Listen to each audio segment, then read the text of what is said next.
Good morning, good morning, good morning. Thanks for joining us. You're listening to a fresh edition of First Sky Omaha in the morning. In the morning. Right now. My name is Paul B. Buddy the Gawd is on his way. We appreciate you joining us this morning on February the 13th. Friday the 13th is going down. Stay tuned. We're getting it fired up right now. First Sky Omaha. In the morning. Money.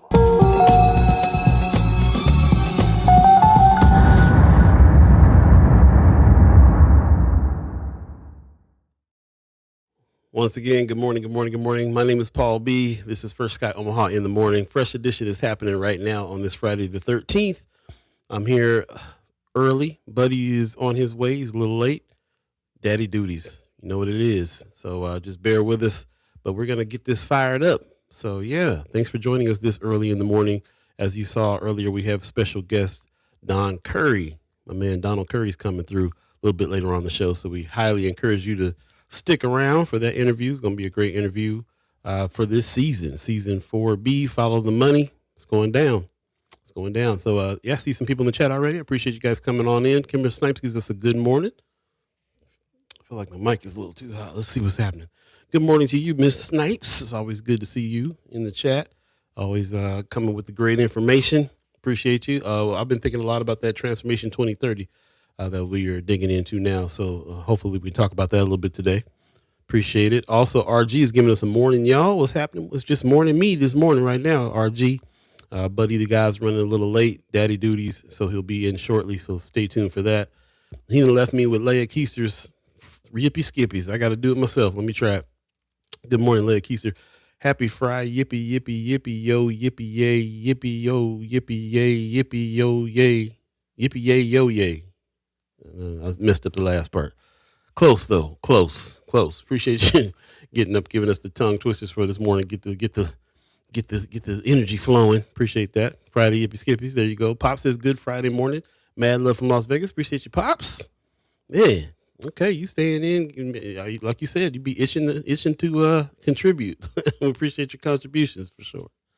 Marlon Harrison gives us a good morning, First Sky, and happy TGIF, everyone. It is Friday. Let us know how your Friday is going. Definitely would like to hear that. I'm kind of glad it's Friday. I'm looking forward to working a little less on the weekend. I'll say that. Got a couple family things got to get into, so we'll definitely do that. Let us know what your weekend is. This is Friday, Love Supreme Friday, so we talk about the haps. We definitely have a few haps to talk about today before we get into some stories and things to talk about with our special guests. So appreciate that. Also, RG says there's a joke in there about Friday the 13th being the day before Valentine's Day. Yeah. I don't believe in neither one of them, so it's all good. It's all good. But let us know what you're doing for your Valentine's Day. I forgot about it already. See, that's what it is. So what's happening this weekend? Anybody got some huge romantic weekends happening? I will tell you this: our partners over there at Weberize have this special that they're doing. Do something special on your Valentine's. Go to Weberize and do a personal podcast with each other, which I thought was real player. That's real player right there. Everything else is kind of played out, but I'm thinking if I was going to do it, that's how I would do it. Intimate conversation, your own podcast, something that you can record and keep for a while, look back on later. It's player. Love it. Mama God gives us a good morning. Good morning to you, Mama God. Appreciate you coming on in. And also, there you go. I appreciate the celebration there. I did my best on the Friday Yippee Skippies. Once again, my name is Paul B. If you're just joining us, Buddy the Gawd is on his way. Daddy duties today. It is what it is. Actually, there's been some loss around him, and we'll have to talk about that when he gets in as well. I didn't realize that some of the stuff that's in the news has been affecting him closely. So I'll let him talk about it when he gets in. And we're always trying to maneuver and figure out how we're gonna do things and work other jobs and just make it happen. So you guys are always real gracious to us to bear with us for whatever changes and whatever things we need to make. So if you're just joining us, Buddy's just late. He's on his way, and he's probably in traffic right now trying to get back to the studio. So stay tuned for him. But we're gonna get Friday fired up and started because that's what we do here. It is Haps today, Haps Friday today. So we are going to talk about a few things that's going on, and I might as well jump into some of those. Before I do, please let us know if you have things that are happening this weekend that you think are very important for us to definitely check out. I definitely have a few things I need to dive into early. First and foremost, I want to talk about, let's see, this is what we were just talking about with Miss Snipes. Transformation 2030 is happening. Shout out to Empowerment Network for getting things going here. This is actually going down tomorrow, February 14th, from 8:30 to 12:30 over at Omaha North High Viking Center. This is Transformation 2030 State of North Omaha Part 2. There'll be a free hot breakfast that morning, tomorrow morning, and then also a very important discussion. There'll be a lot of folks there to discuss, elected officials and all kinds of people. So, and this is a meeting that they do pretty regularly. So if you've been to one of these before, you kind of know what to expect. But yeah, it'll be hosted by Big Mamas. That's what's up. Free hot breakfast catered by Big Mamas. Love that. But they'll be talking about funding strategies, potential policies, community updates, alignment on priorities and next steps, and moving from conversation to action. Has anybody been able to study up on this Transformation 2030 yet? Love to talk to you about that if you have. We're digging in now and trying to understand what's going on here. But you can check it out in person and go ask questions as well tomorrow at North High.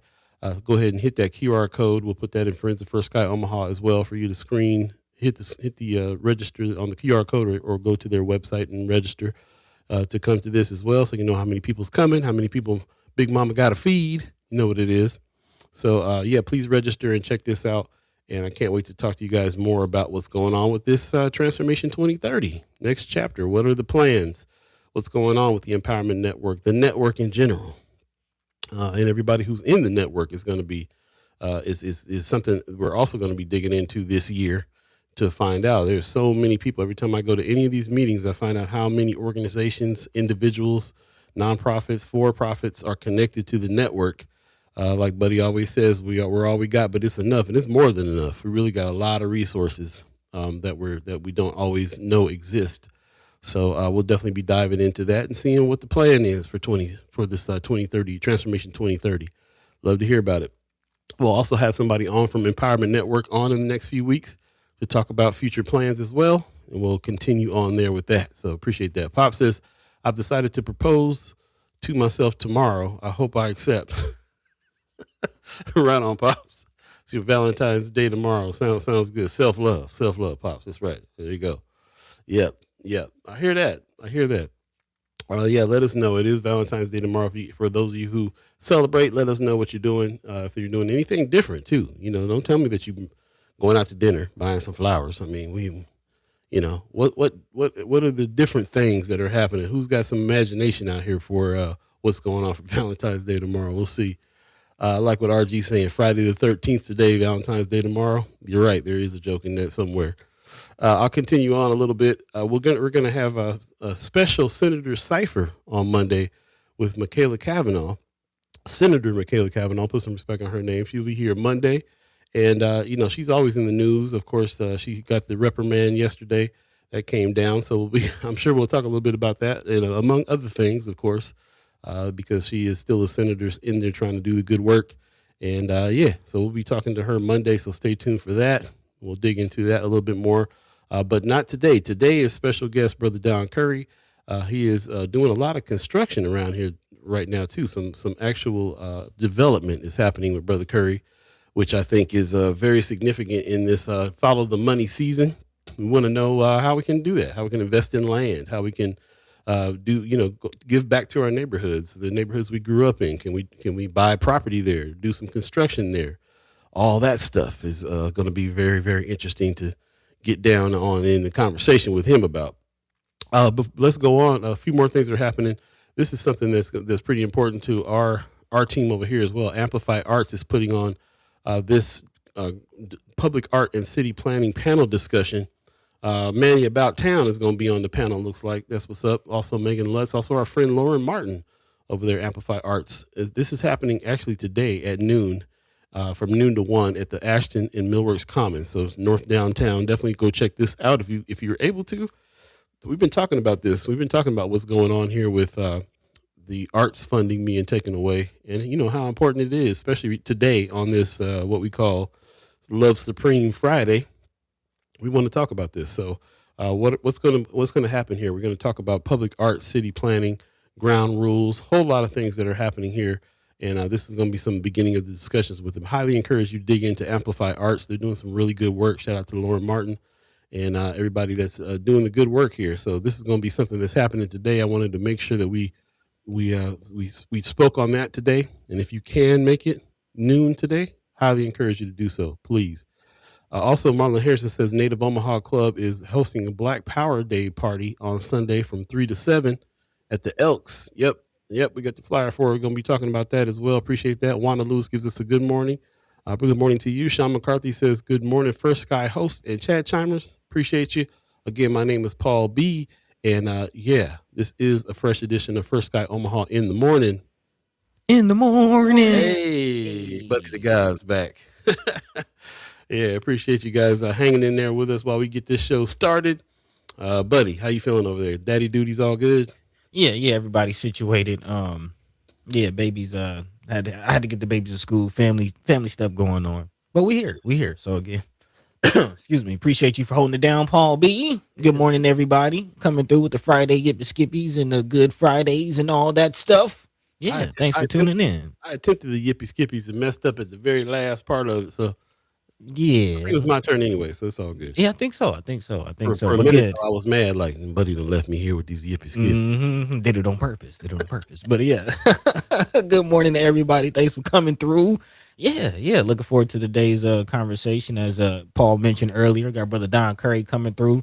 Also looking forward to Monday's conversation with Senator Kavanaugh. So yeah, we got a couple of episodes lined up for y'all. But yeah, today's going to be a doozy. Got a lot to talk about. But before we get into today's things, how you doing, Paul? You good? Yeah, doing all right. Could have used a couple more winks. Definitely tired, but definitely looking forward to the weekend. On the weekends, I'm still working, but at least I can sleep in a little bit longer on the weekends. So that helps a little bit.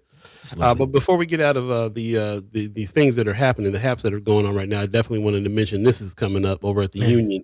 Very important event for the community in a big way, man. We're all missing Brother Curry in a big way. Shout out to the Union for Contemporary Art for dedicating a space.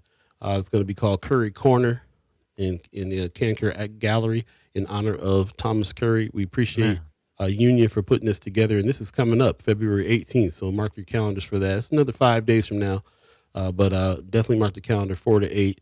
Let's go celebrate Brother Curry and be part of this dedication coming up here. So again, shout out to them for everything that they're doing. They got a few things going on at the Union. Also, February 20th. So the work that the actors and the directors and the producers are doing over there at the Shirley Tyree Theater is happening. Wine in the Wilderness by Alice Childress is getting ready to start up. As you can see, some of our friends down there who are acting. I've worked with Corbin Griffin, as a matter of fact, over at the Union, over at the Benson Theater. So we got some folks in the that are starring in these roles. Definitely check this out and definitely get your season pass too. You know, we do have a theater right there on the Deuce. The Shirley Tyree Theater is going down. So shout out to the Union for putting this on as well. And there's going to be some good stuff happening coming up in a big way. So yeah, we'll leave that for now. There's more haps to come. We'll leave it for a little bit later on in the show. And again, if you have any haps, please let us know here on the show in the chat, and also all over on the Friends of First Sky Omaha group page on Facebook. Let us know over there as well.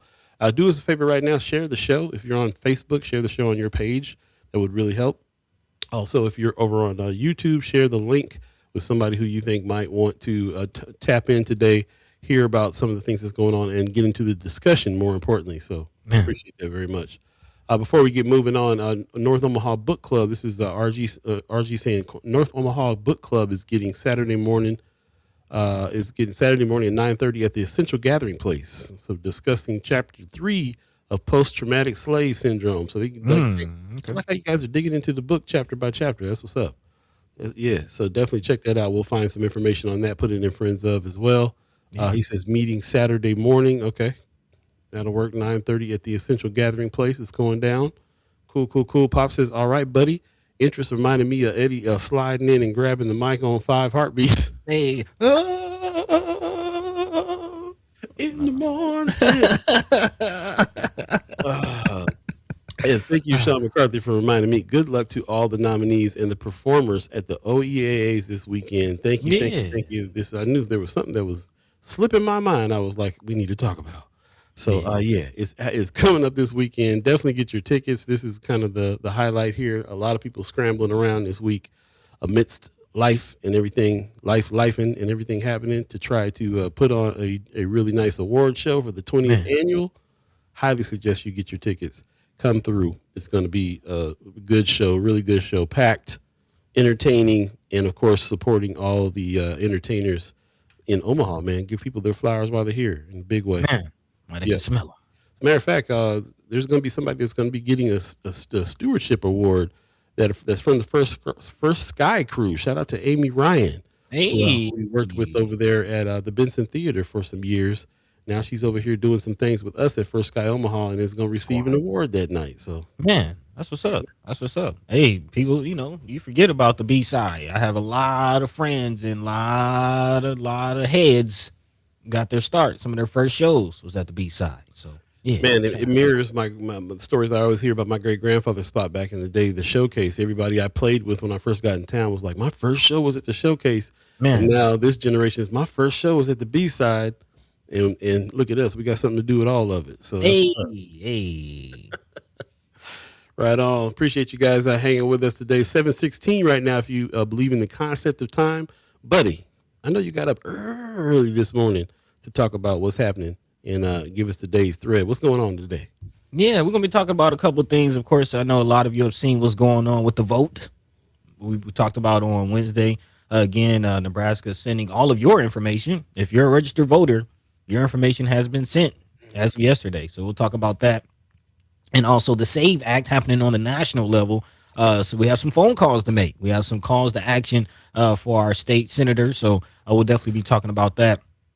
But one other way, again, we know our vote in the booth, the polling is under attack. We can call it that. But another way we vote is our dollar. We'll be talking about that. How do we make the dollar? How do we spend the dollar?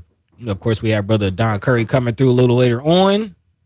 So, yeah. We'll definitely be getting into all that and more throughout today. Of course, I do want to kind of compare what's going on also with the beef industry. It's a lot of movement with the beef industry as we talk about our own personal dollar. We haven't really talked about the impact of the decline of the beef industry. Again, 80,000 tons of beef coming in from Argentina. What does that mean? Of course, Omaha Steaks making some moves. Some people losing their jobs. Lexington, people still reeling from the Lexington plant closing. Again, talk about our personal finance, our own dollars. What can we do? So we talk about all that and more throughout the next 2 hours. Of course, as always, if there's anything we're missing, feel free to drop that into the chat. Let your mind be free. Let your voice be heard. In the meantime, between time, Paul B. Yo. What's the word? Man, let's take a quick break and we'll jump into it. Get this party started again. Donald Curry is going to be our special guest. Stay tuned for that. Meantime, between time, you're listening to First Sky Omaha in the morning. Paul B, buddy to God. Stay tuned. We'll be right back, y'all. Wake up. Yeah. Wake up. Wake up, wake up, wake up, wake up, wake up, wake up, wake up, wake up, wake up, wake up, wake up. Wake up, wake up, wake up, wake up, wake up, wake up, wake up, wake up, wake up, wake up, wake up, wake up. You better wake up from this dream. Life is not what it seems. This culture's not your reality. You better unplug or be a casualty. Cause the life that we losing, the drugging and boozing is keeping us off from our greatness. We gotta spread the love and stop hating. Then rearrange these front pages. From murder and death to building our wealth. We moving in stealth. Milking the game till there's nothing left. And teaching my people to love themselves. I'm crashing on competition. That's an interference with the mission. Man, we tired of listening, so we standing up. Unification amongst us. Wake up, wake up, wake up, wake up, wake up, wake up, wake up, wake up, wake up, wake up, wake up. Welcome back. First Sky Omaha in the morning. You're trying to rearrange these front pages like Brother Sherman said. Hey. That's what's up. Rearrange these front pages. We got new news, different stuff that we need to be talking about. Man. Putting on people's minds, man. If it leads, it don't. If it bleeds, it don't lead around here all the time. Man. We don't believe in that. We believe in really, really digging into some truths, and so that we can get those things in our heads, get on the same page, and get to some action. That's what we're here to do today. First Sky Omaha in the morning. Right on 7:20 right now. If you believe in the concept of time, let's go ahead and jump into some stories. Definitely a lot of things going on right now, buddy. What's first on the agenda? Yeah, well, this season is following the money. So we're going to start with a little bottom line, if that's all right. A lot of people have been feeling it. A lot of people have been talking about it. But a bill is now looking to do something about it. This coming out of KETV. And this is something that we've been talking about over the last week or so. Data centers. Let's talk about it. The data centers. There's actually a bill looking to regulate data centers in Nebraska, and it's connected to electricity costs. Again, a lot of people have been saying that they've been seeing their bills going up, worried about the bills and rising electricity costs in Nebraska has some lawmakers pointing the finger at data centers, and a bill to regulate those facilities went before Natural Resources Committee on Thursday. Some energy leaders say data centers as a boon for business. Of course, we've been talking about, Pillin and his, I guess, constituents, or I wouldn't even say constituents, his regime, let's call it what it is, looking to move to, again, entice and bring in more data centers to the state of Nebraska. But what does that mean, again, for your bottom line? A shout out to Senator Ashley Spivey, who is co-sponsoring the bill alongside Senator Michaela Cavanaugh. It is LB 1111. So for those of you who are doing the research or would like to read it, excuse me, for yourself, LB 1111, which stems from those concerns about bills going up, is intended to protect the economic interests in Nebraskans from potential adverse impacts of large data centers. Again, the bill seeks annual reports on data center power use by suppliers. It will require data centers with demand of 20 megawatts or more to pay for the new electricity infrastructure it needs. It would also prohibit suppliers from transferring costs to other consumers. Of course, OPPD did not take a position on the bill, but shared a statement on Thursday saying we are seeing growth across all customer categories. If anything, data centers' energy usage and the retail sales revenue they generate help OPPD to lessen the need for higher rate increases. So again, we'll see how this plays out, but we've been paying attention to it. Have some comments in the chat. Anthony Rogers, right, not agreeing with this. But again, we've been talking about it with the senators. Nice to see Senator Spivey and Senator Cavanaugh trying to do something as far as bill wise goes to, get ahead of these data centers and possibly, impacting your bottom line. Paul B, any input? Not really too much input. Definitely want to see how it goes. We'll be speaking to Senator Cavanaugh Monday, so we can ask that directly about what's going on with that particular bill. And time to dig in a little bit. Anthony Rogers Wright is saying it does not regulate data centers. He says, and the bill was written by a nonprofit, not any of the senators in an attempt to colonize communities with community benefit agreements. Do not fall for the okie doke. Okay.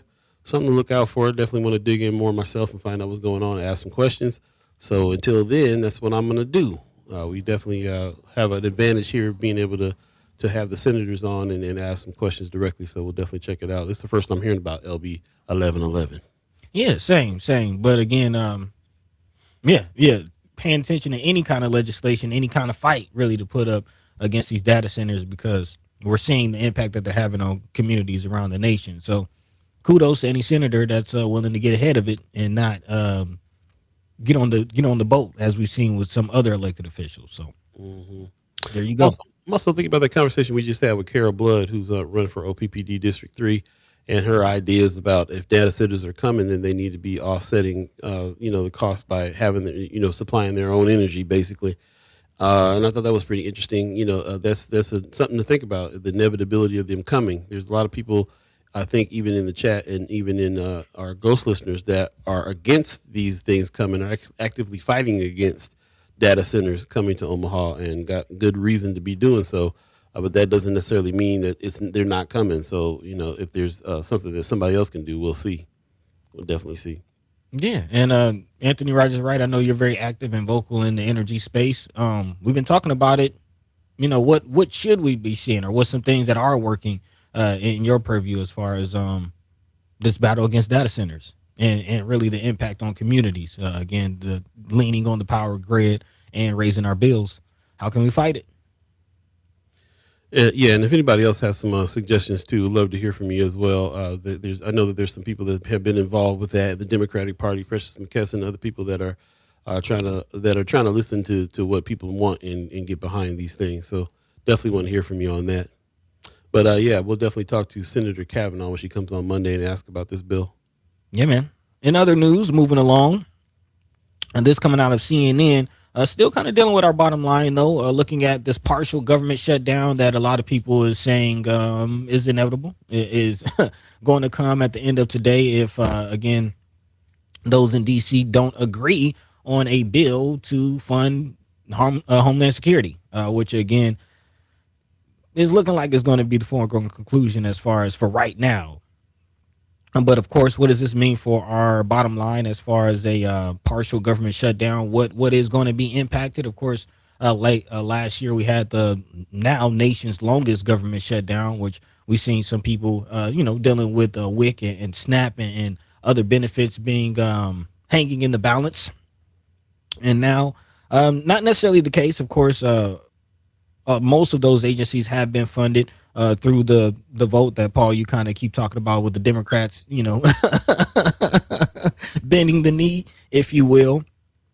And it's kind of interesting though, why a lot of Democrats, or not a lot, but those who voted during the last shutdown, why they voted. It seemed like the linchpin was the aviation industry, kind of leaning on those in the lobbyists who are paying Democrats, getting them to agree. And that could be also a situation from the shutout. Of course, ICE and Department of Homeland Security is a part of this hanging in the balance of this potential shutdown. But of course, it doesn't just stop with ICE. The Homeland Security also, of course, deals with TSA, which if TSA workers aren't being paid as a part of this partial shutdown, that could at least slow down, flight times.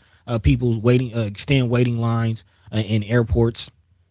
So some things to look out for. But again, as far as our bottom line, as far as those waiting on SNAP benefits, those waiting on WIC, other things like that, according to CNN, all other areas of the federal government, including national parks and the Internal Revenue Service, would remain open since they have been funded for the rest of the fiscal year. But it is interesting to see where Nebraska stands on all of this. Of course, as our delegates go to DC to, debate today. It is an interesting article, I believe, out of Nebraska Examiner. 1 second.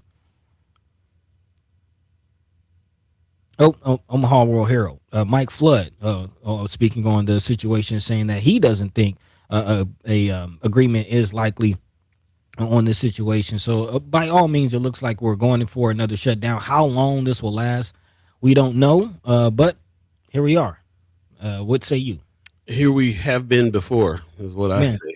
There you go. We just went through this, and it was one of the big turning points there had to do with whether or not the Democrats were going to allow things to go on with ICE, in particular funding, and whether or not they had body cams and not wearing masks and all these demands that they had before. We saw them cave on that pretty quick. This is another one that's happened. So government shutdown. How long will this last? Probably not long, because they'll probably do the same thing. They'll probably cave and keep on allowing ICE to do whatever ICE is doing and cave on their demands. And for those people that are saying, well, they're stopping some of this money and they're not paying ICE, maybe these things will calm down. ICE got plenty of money because they just signed. The Democrats were part of signing in $70 billion over the summer. So this is for future money. They're floating off the money. They're still active right now with the money that they got now from what happened before with the Democrats and the shutdown and everything before. So I feel like we've been here before. I don't have much faith that it's going to be any different this time. It'll probably just mimic what happened last time. And, we'll see. We'll see what's happening. Mama Gawd in the chat says, Senate shutdown, many gone to Munich. Shutdown is happening. Yep. For how long is the question? Mm-hmm. Alan Faison says, good morning, first guy in the morning. Appreciate you coming on in, cousin. Also, Pops in the chat is saying that ICE folks won't be affected since they have been pre-funded. Right. So I think with the shutdown in mind. So like they were planning for this, a little 4D chess. A little strategy going on there. Yeah, it makes sense. So yeah, that's really all there is to that. I don't see any real significant change. We have been talking on the show for a while now about how do you shut down anything? How do you stop anything? Because we're living in an age of everybody in the streets protesting. We're living in an age where everybody decides to do some kind of economic boycott of major corporations. So the corporations will put some pressure on the government. And how much do those things help? And how much in comparison to this other idea where elected officials need to do something about taking the funding away. But how much is that happening? And who we've been able to depend on to do that? Not a lot of people. Anthony Rogers Rice says the money for ICE was passed along party lines. Dems didn't have anything to do with the big beautiful bill. Mm-hmm. Very true. And it is only a partial shutdown impacting DHS agencies other than ICE. So they always want to take I feel like they're going to take the opportunity to say why what their demands are. They got to voice those things. I don't think it'll last. And this is a different situation than before, like Anthony Rogers Wright is bringing out. But somebody got to go ahead and stand up and say, nah, if this keeps going on, they just, quit funding DHS. I mean, who's going to do that?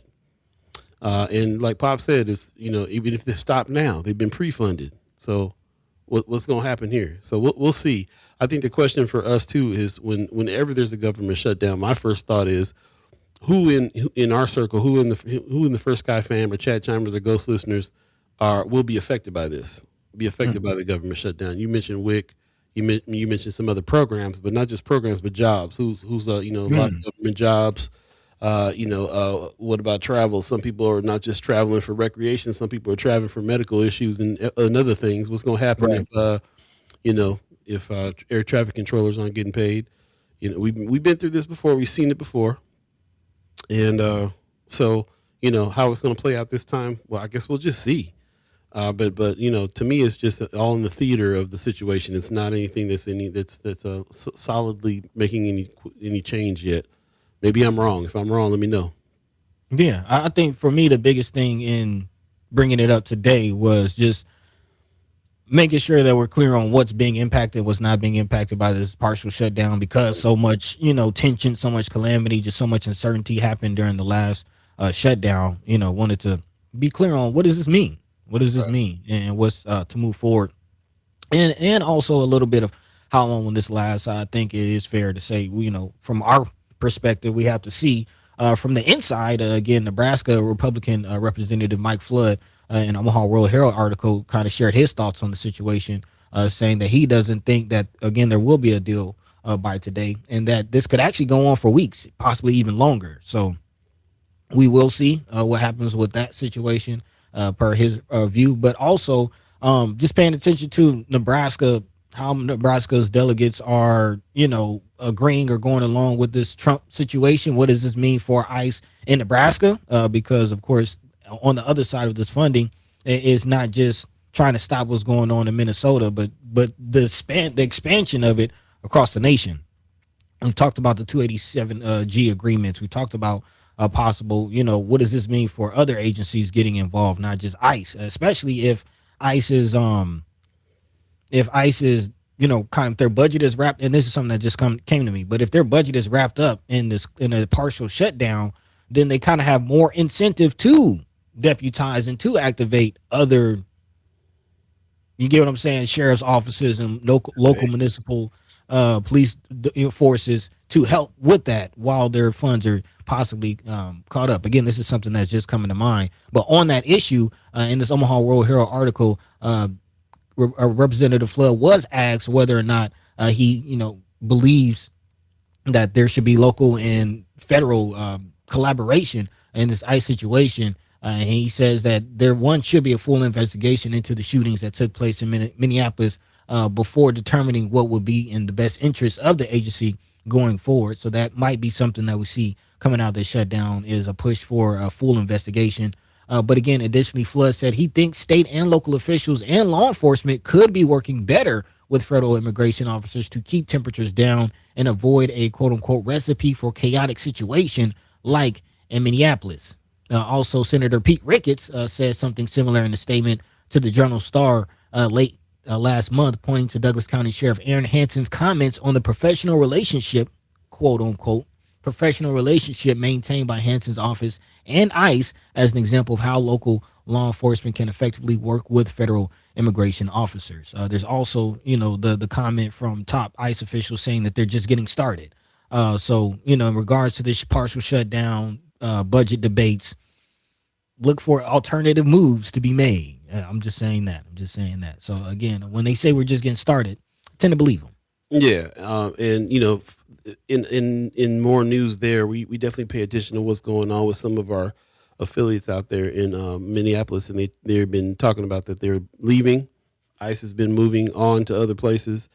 In the meantime, though, they've been quietly shipping ICE detainees over to Nebraska, which makes me think that we have some officials here in Nebraska that have been working with ICE and officials out there, because that sounds just like something that we would do here, is to quietly ship over detainees over to the prison systems that we have over here that's already overcrowded and crazy, which is wild. But we're sending troops to borders and doing stuff all the time, so we're always in aid of that kind of stuff in this state, which is messed up. So we're still keeping an eye on those things, and of course we keep an eye on the communication side of those things as well, because there's a lot of agencies right now. Meta is getting ready to go to court again. There's a bunch of stuff happening right now when it comes to turning over data to ICE from some of these agencies, and we're looking at how to do that all the time. If you don't follow us on Instagram, you should, because from time to time we put some points out there from other people who are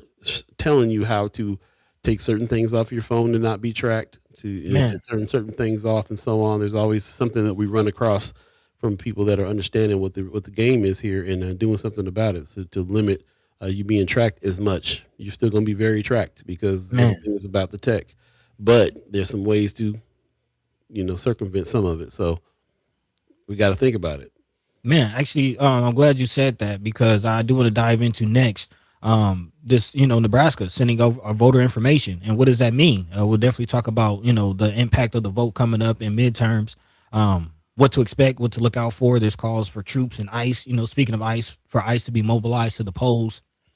Of course, we've been talking about how this data is being used, so we'll continue talking about that and what this also means for the vote. Of course, the SAVE Act also just passed through the House. So, yeah, we got some things to talk about as far as what this means for the vote and in connection to ICE and still following the money. Of course, we got Don Curry coming up. So a lot of things to still get into. But what you think about taking a break real quick? Yeah, let's take a quick break. You're listening to First Sky Omaha in the morning. In the morning. Paul Beeee, buddy to Gawd, up early on a Friday trying to make it happen. Stay tuned, y'all.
Welcome back. First Sky Omaha in the morning.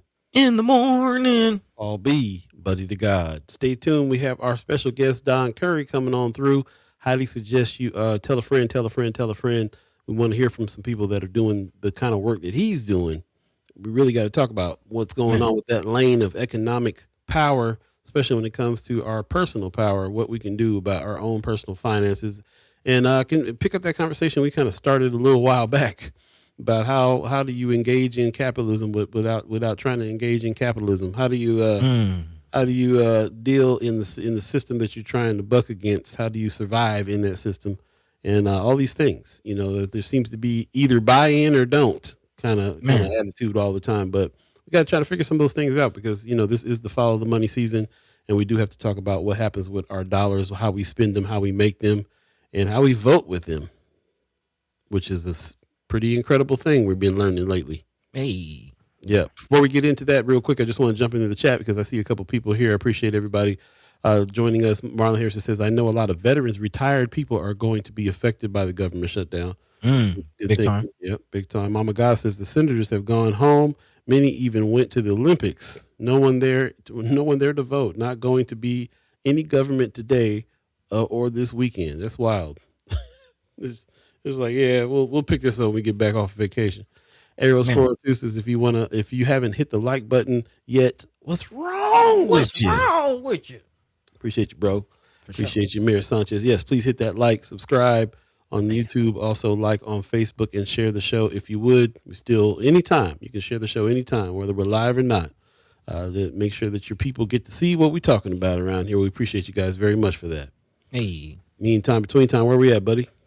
Yeah, continuing the conversation, man. Again, preparing for our guest who can tell us, talk about the finances, our own dollar. But before we get to that, excuse me. Before we get to that, talking about the vote.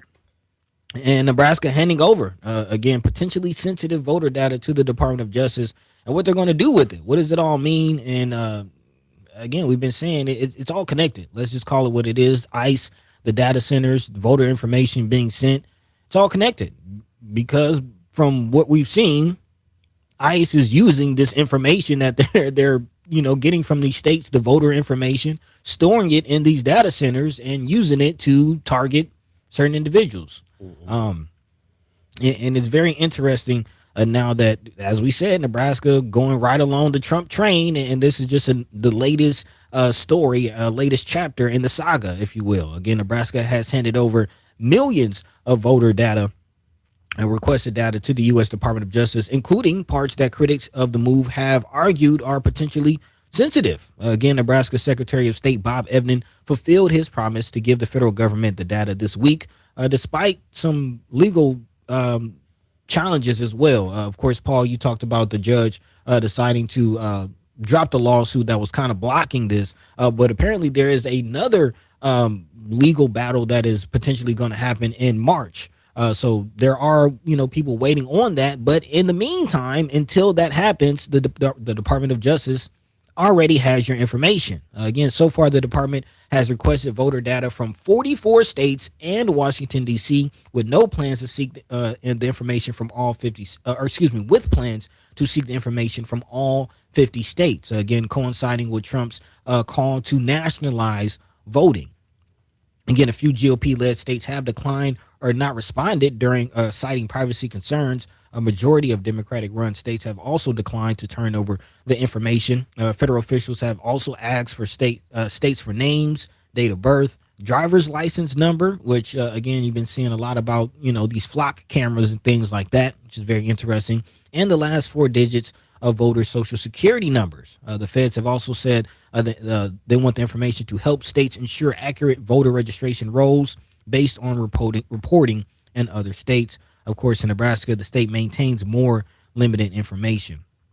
Again, here we are, the state coinciding with the Trump administration, and just in time, quite interestingly, for the SAVE Act to pass in the House, which, again, there is a call to action to call out to Deb and to Pete to get them to block this. Again, the very, very, very tight vote. The vote was 218 to 213. So, again, 5 votes split, with the Republicans unanimously voting in favor of the act. Again, the Republican-controlled House passed the Save America Act, a sweeping election bill that President Donald Trump is pushing Congress to enact right ahead of midterms. Again, the 32-page legislation will require states to obtain documents, proof of citizenship in person, such as an American passport or birth certificate from someone in order to register them to vote in a federal election. So again, there's been a lot of conversation about who will be impacted by this. Women who've been married, who changed their name, possibly, houseless and houseless brothers and sisters who don't have access to their birth certificate. Man, I mean, there's many people, our native brothers and sisters who might be on reservations who might not even have a address because of the parcel situation and how lots are set up on reservations, which is different than other municipalities. Also, I'm thinking of brothers and sisters who are in the faith-based community who might have changed their name from a quote unquote Christian name to Islamic name, being unable to vote as a part of this law as well. So many people kind of being disenfranchised possibly by this. And again, we have an opportunity to get ahead of it. A call to Pete Ricketts and I believe Deb Fisher, who is our state senators, to again vote no on this situation. Yeah. It's definitely concerning. Didn't even hear about this until recently. This SAVE Act. I'm also thinking about when you talked about our native brothers and sisters on the res. I also think about their native IDs. Or are those going to be honored in the same way that the other IDs are? Right. There's so many things to factor in there. Anthony Rogers, right in the chat, seems to think that the SAVE Act has no chance in the Senate. Hopefully. I mean, we can. Yeah, love to hear your reasoning behind your declarative statement. Marlon Harrison says a lot of blue states and some red states are fighting back against voting information going to the DOJ. Yeah, we could have been one of those states that fought back, but we're not. Right. And I thought it was really interesting something that I read that the judge said about the reason why he shot that down. And it was something that we actually talked about on the show the other day when we were talking about this coming, which was what are they going to do with the information? What is that? We don't want them to have it just for not having its sake. They're not being clear about what they're going to do with the information. Where's the threat? The judge kind of echoed some of that. The judge said, there's everything is kind of speculation. There's no real data on exactly how this is going to be bad for us. So I'm just going to go ahead and let it go so that we can fulfill what they're asking us. Mm-hmm. Until somebody come up with some language about why this is a bad idea. Then and that was kind of his reasoning. So I think that was pretty interesting. Yeah, I mean, we said the same thing. We were wondering the same thing. Like, what is this going to do? Well, I mean, I can see that from the judge's perspective, because as a judge, you need hard evidence. Like, right. There's one thing to feel like a thing, and it can look like a duck and quack like a duck, but you might need some duck DNA to prove that it's a duck in the court of law. You know what I mean? So to see that from a judge, I can understand that. But that is not to say that the general feeling is inaccurate or coming out of nowhere. Point in case, the Pam Bondi's testimony just yesterday, the feeling of surveillance from Trump's regime. Again, if you didn't catch a detail from the Pam Bondi hearing yesterday, or I think it was yesterday or the day before yesterday, about the Epstein files. And one of the findings from that is that the Department of Justice, the same department asking for our voter information, is spying on senators. The Department of Justice Pam Bondi had a whole folder full of information based on what the senators are researching, the exact Epstein files that the senators are, their search history, in order to combat and to have some kind of ammo I can't even think of the word, but to respond, I guess, right, to any questions. And there is a real feeling if there's proof, like we've seen the documents, if they're spying on senators, the same Department of Justice that's asking for our voter registration information, who's to say they're not going to be spying on us or attacking those who didn't vote for Donald Trump, trying to discredit and find any vote that they can? I mean, of course. I mean, well, and this is what I'm saying. This is where we start, especially us with this show, because we can speculate. We can have some conversation and do some speculations here, and we all are starting from a feeling of no, we want them. We know that they're doing something nefarious with this information. We know where they're probably going to voter suppress us. We know all these things. Okay, but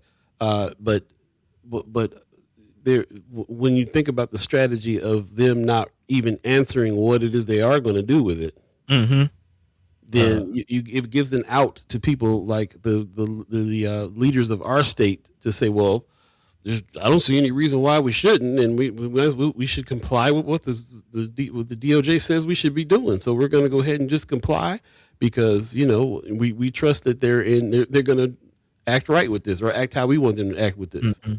And that's we just unfortunately happen to be in a place where that's what the reasoning is, as opposed to other states that are actively fighting against doing that. There's people in our state that probably don't want that either, even in leadership. But it's more important to stay on the good side of the administration in this state. Well, the phrase that comes to mind is plausible deniability. It's pretty strategic. Anthony Rogers Wright says it's not going to get 60 votes to survive a filibuster. I still don't know why. Why wouldn't it get 60 votes? Also, Marlon Harrison says it's sad that we have people truly selling their souls to stay in power. Please let's not make this seem normal and truly fight back. I see too many people on both sides trying to normalize this. Man, I'm with you, Marlon. I'm with you. I feel the feeling. Pop says, can we spell persecution? Trump targets all opponents. Common sense says that this is one way in which this info will be used. Yeah, we like I said, we on here with the common sense and the knowing and the vibes and the feeling. Pop says, do they collect only current voter registrations? If so, could we unregister until just before an election and then register after? Trying to find some alternative strategies. Maybe, who knows? I think they're going to be searching for past stuff. What's already happened, what you've already done, how you already voted.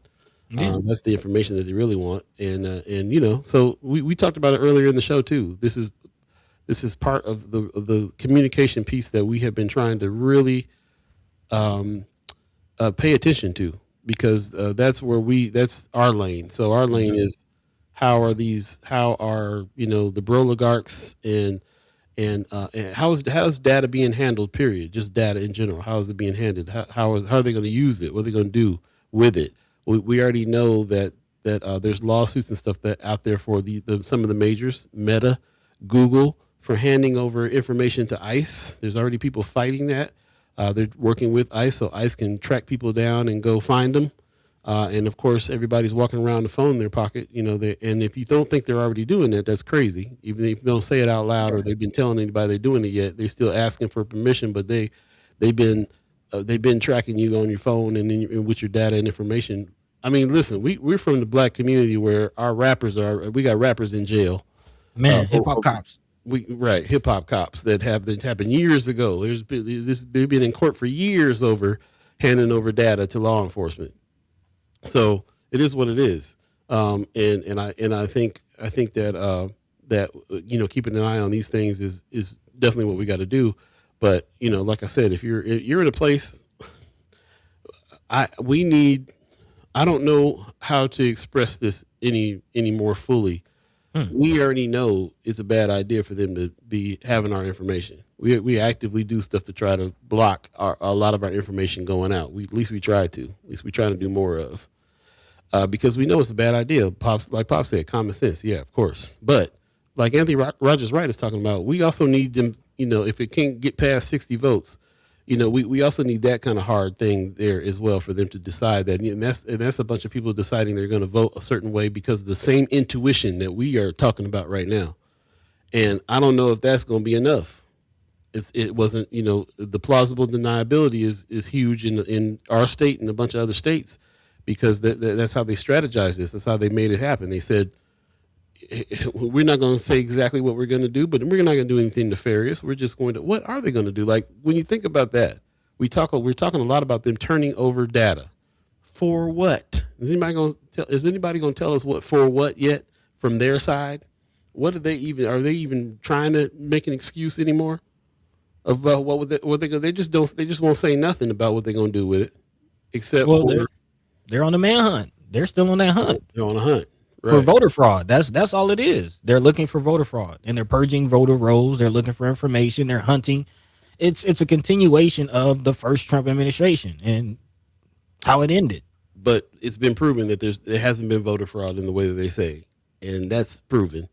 And so that's why common sense tells us that they're going to go after their opponents, right? Um, and that's really the line to me. Our elected officials here in this state are are on the same page. Yes, go after the opponents because they know too. But look how they're addressing it to the public. Well, there's no reason, I can't see any reason why they're not giving us a reason why this would be a bad idea. So we're just going to comply. That's easy. Yeah, I mean, it's Easy. just in Nebraska. Like, are we going to act surprised that the same people that handed over voter rights or voter information are the same people trying to eliminate the blue dot? I mean, come on. I mean, RG says plausible deniability is now what it's not. It's not what you know; it's what you can prove. Alonzo and Training Day. Anthony Rogers Wright says to get 60 votes, even 7 Democrats would have to vote with the GOP. That's not going to happen. No way. It would be political suicide for the Dems. Unless they're Dinos. That's interesting that you are even saying that because you sound like you got some faith in them 7 Dems. I'm a little nervous about this. It has to be 7 Dems to vote. Man, Maybe being facetious. it's a thin margin. RG says, man, look, every time you violate community guidelines, that's another hit on their list for you. I've seen studies already where people have had their algorithms reduced over words, whereas other people are getting boosts because of showing leanings towards a certain ideology. That's just a given. When I tell you that I'm ready for y'all to find somewhere else for us to be able to host this show, I am not even joking. I will hop off this mug so fast it's ridiculous, because we are absolutely being, unless you are like the Chad Chimers that get up and go seek out the show. This show doesn't go further than our echo chamber. It doesn't go much further than that. It takes a certain kind of thing for that to happen. And that's because we are always getting throttled because and copyright infringement hits and everything you can think of. If we find another place to be able to go talk, we're going, because all this stuff ain't doing nothing but setting us up. I mean, and beyond that, it's time for conversations it's time for real organizing. I mean, and that can't be done in a public space. We go into the police. It's like us going to the police department and talking about how we going to abolish the police. What we going to do to abolish the police? Like, it's like they sitting here listening to us right now, monitoring spirits individually, and algorithms and AI and everything is listening in and making moves right now. What can we do about that? Something to think about. Anthony Rogers Rice says the only one that might flip is Fetterman from Pennsylvania. Okay. He says, yeah. Well, you paying attention to it, right? Okay, I'm not seeing. I'm sorry. Our special guest is running a little late. I got to see. Okay. Yeah. Let's go. Let's take a little quick break here, and then we'll try to get our special guest on. It's coming up on 8:00 right now. If you believe in the concept of time, we're at First Sky Omaha in the morning. In the morning. My name is Paul B. He's Buddy the Guy. We'll take a quick break and come back and try to get our special guest on. He's having some technical difficulties. Stay tuned. We'll be right back, y'all. Hey.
Welcome back, welcome back, welcome back, welcome back. First Sky Omaha in the morning. In the morning. My name is Paul B. He's buddy to Gawd. Man, Hey. we're waiting on our brother Donald Curry to come on through, just helping him try to get past some of the technical difficulties that come on. But stay Word. tuned. I'm sure that he will push through. Appreciate everybody joining us today. It is now 8 o'clock. And if you're in Omaha, Nebraska, and if you believe in the concept of time, and we are here right now discussing some of these things that are going down with us.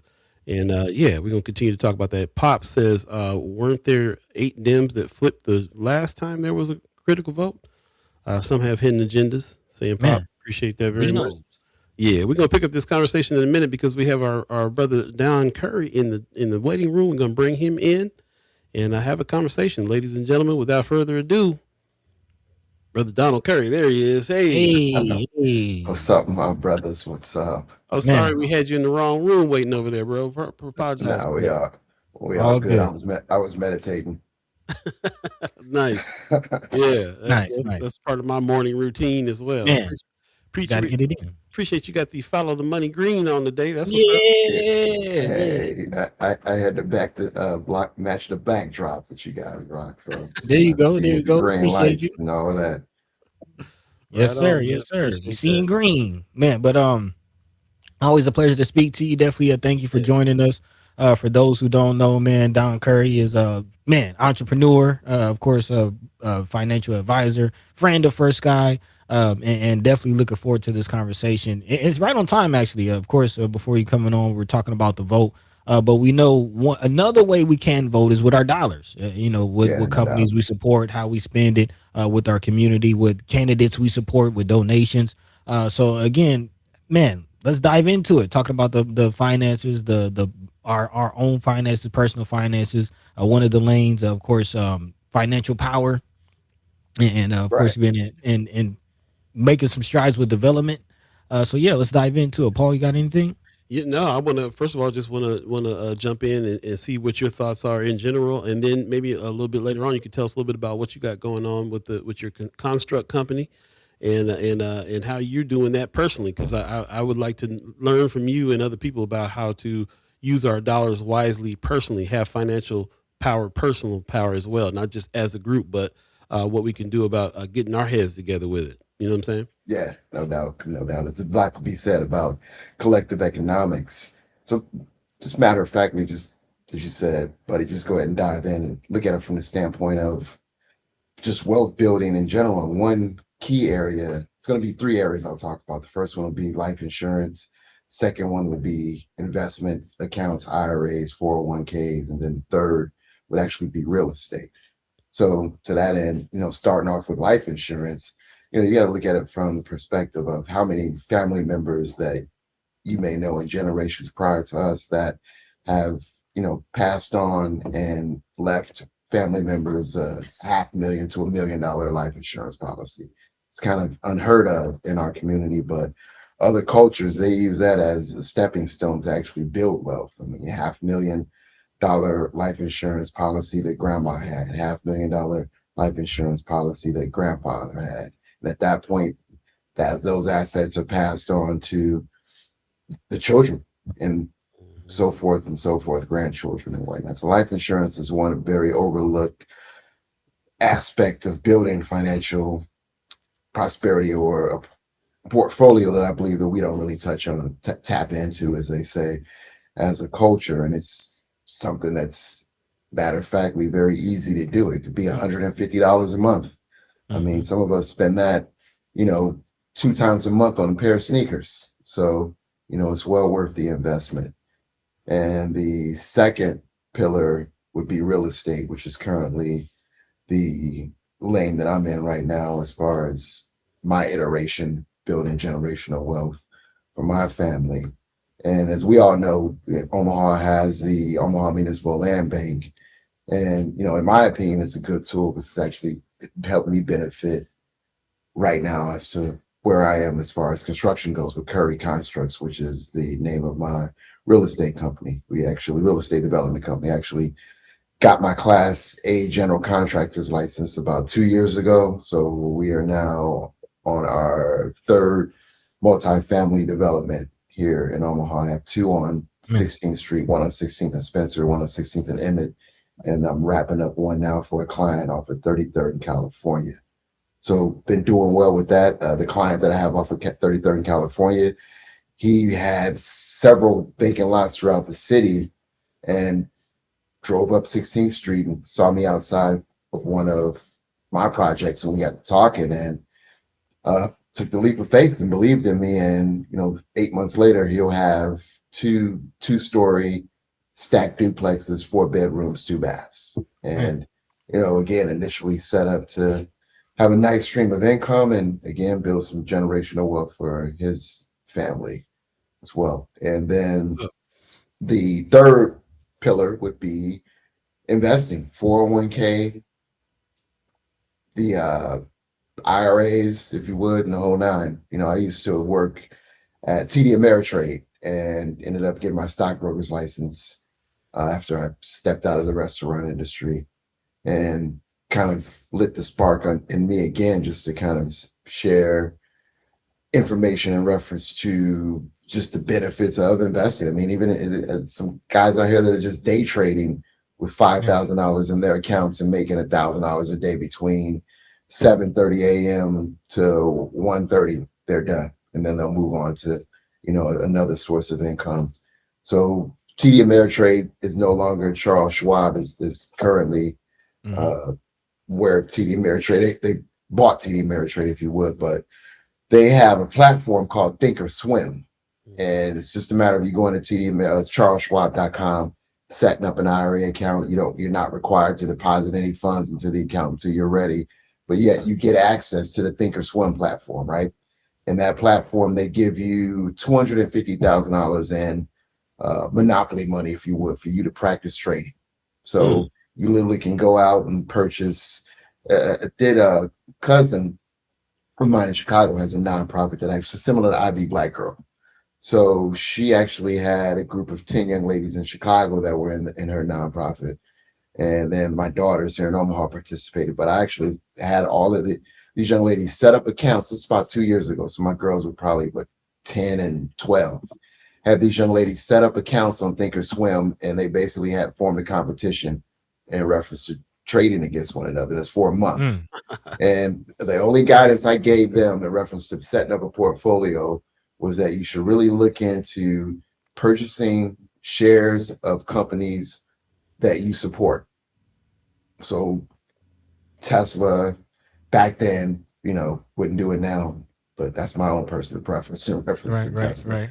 But Nike, Tilly's, Five Below, a young lady bought shares of Five Below. Man. So you get where I'm going here, Adidas and the whole nine. And I mean, and I think I want to say that maybe about out of the 12, 3 of them actually traded the entire 250,000.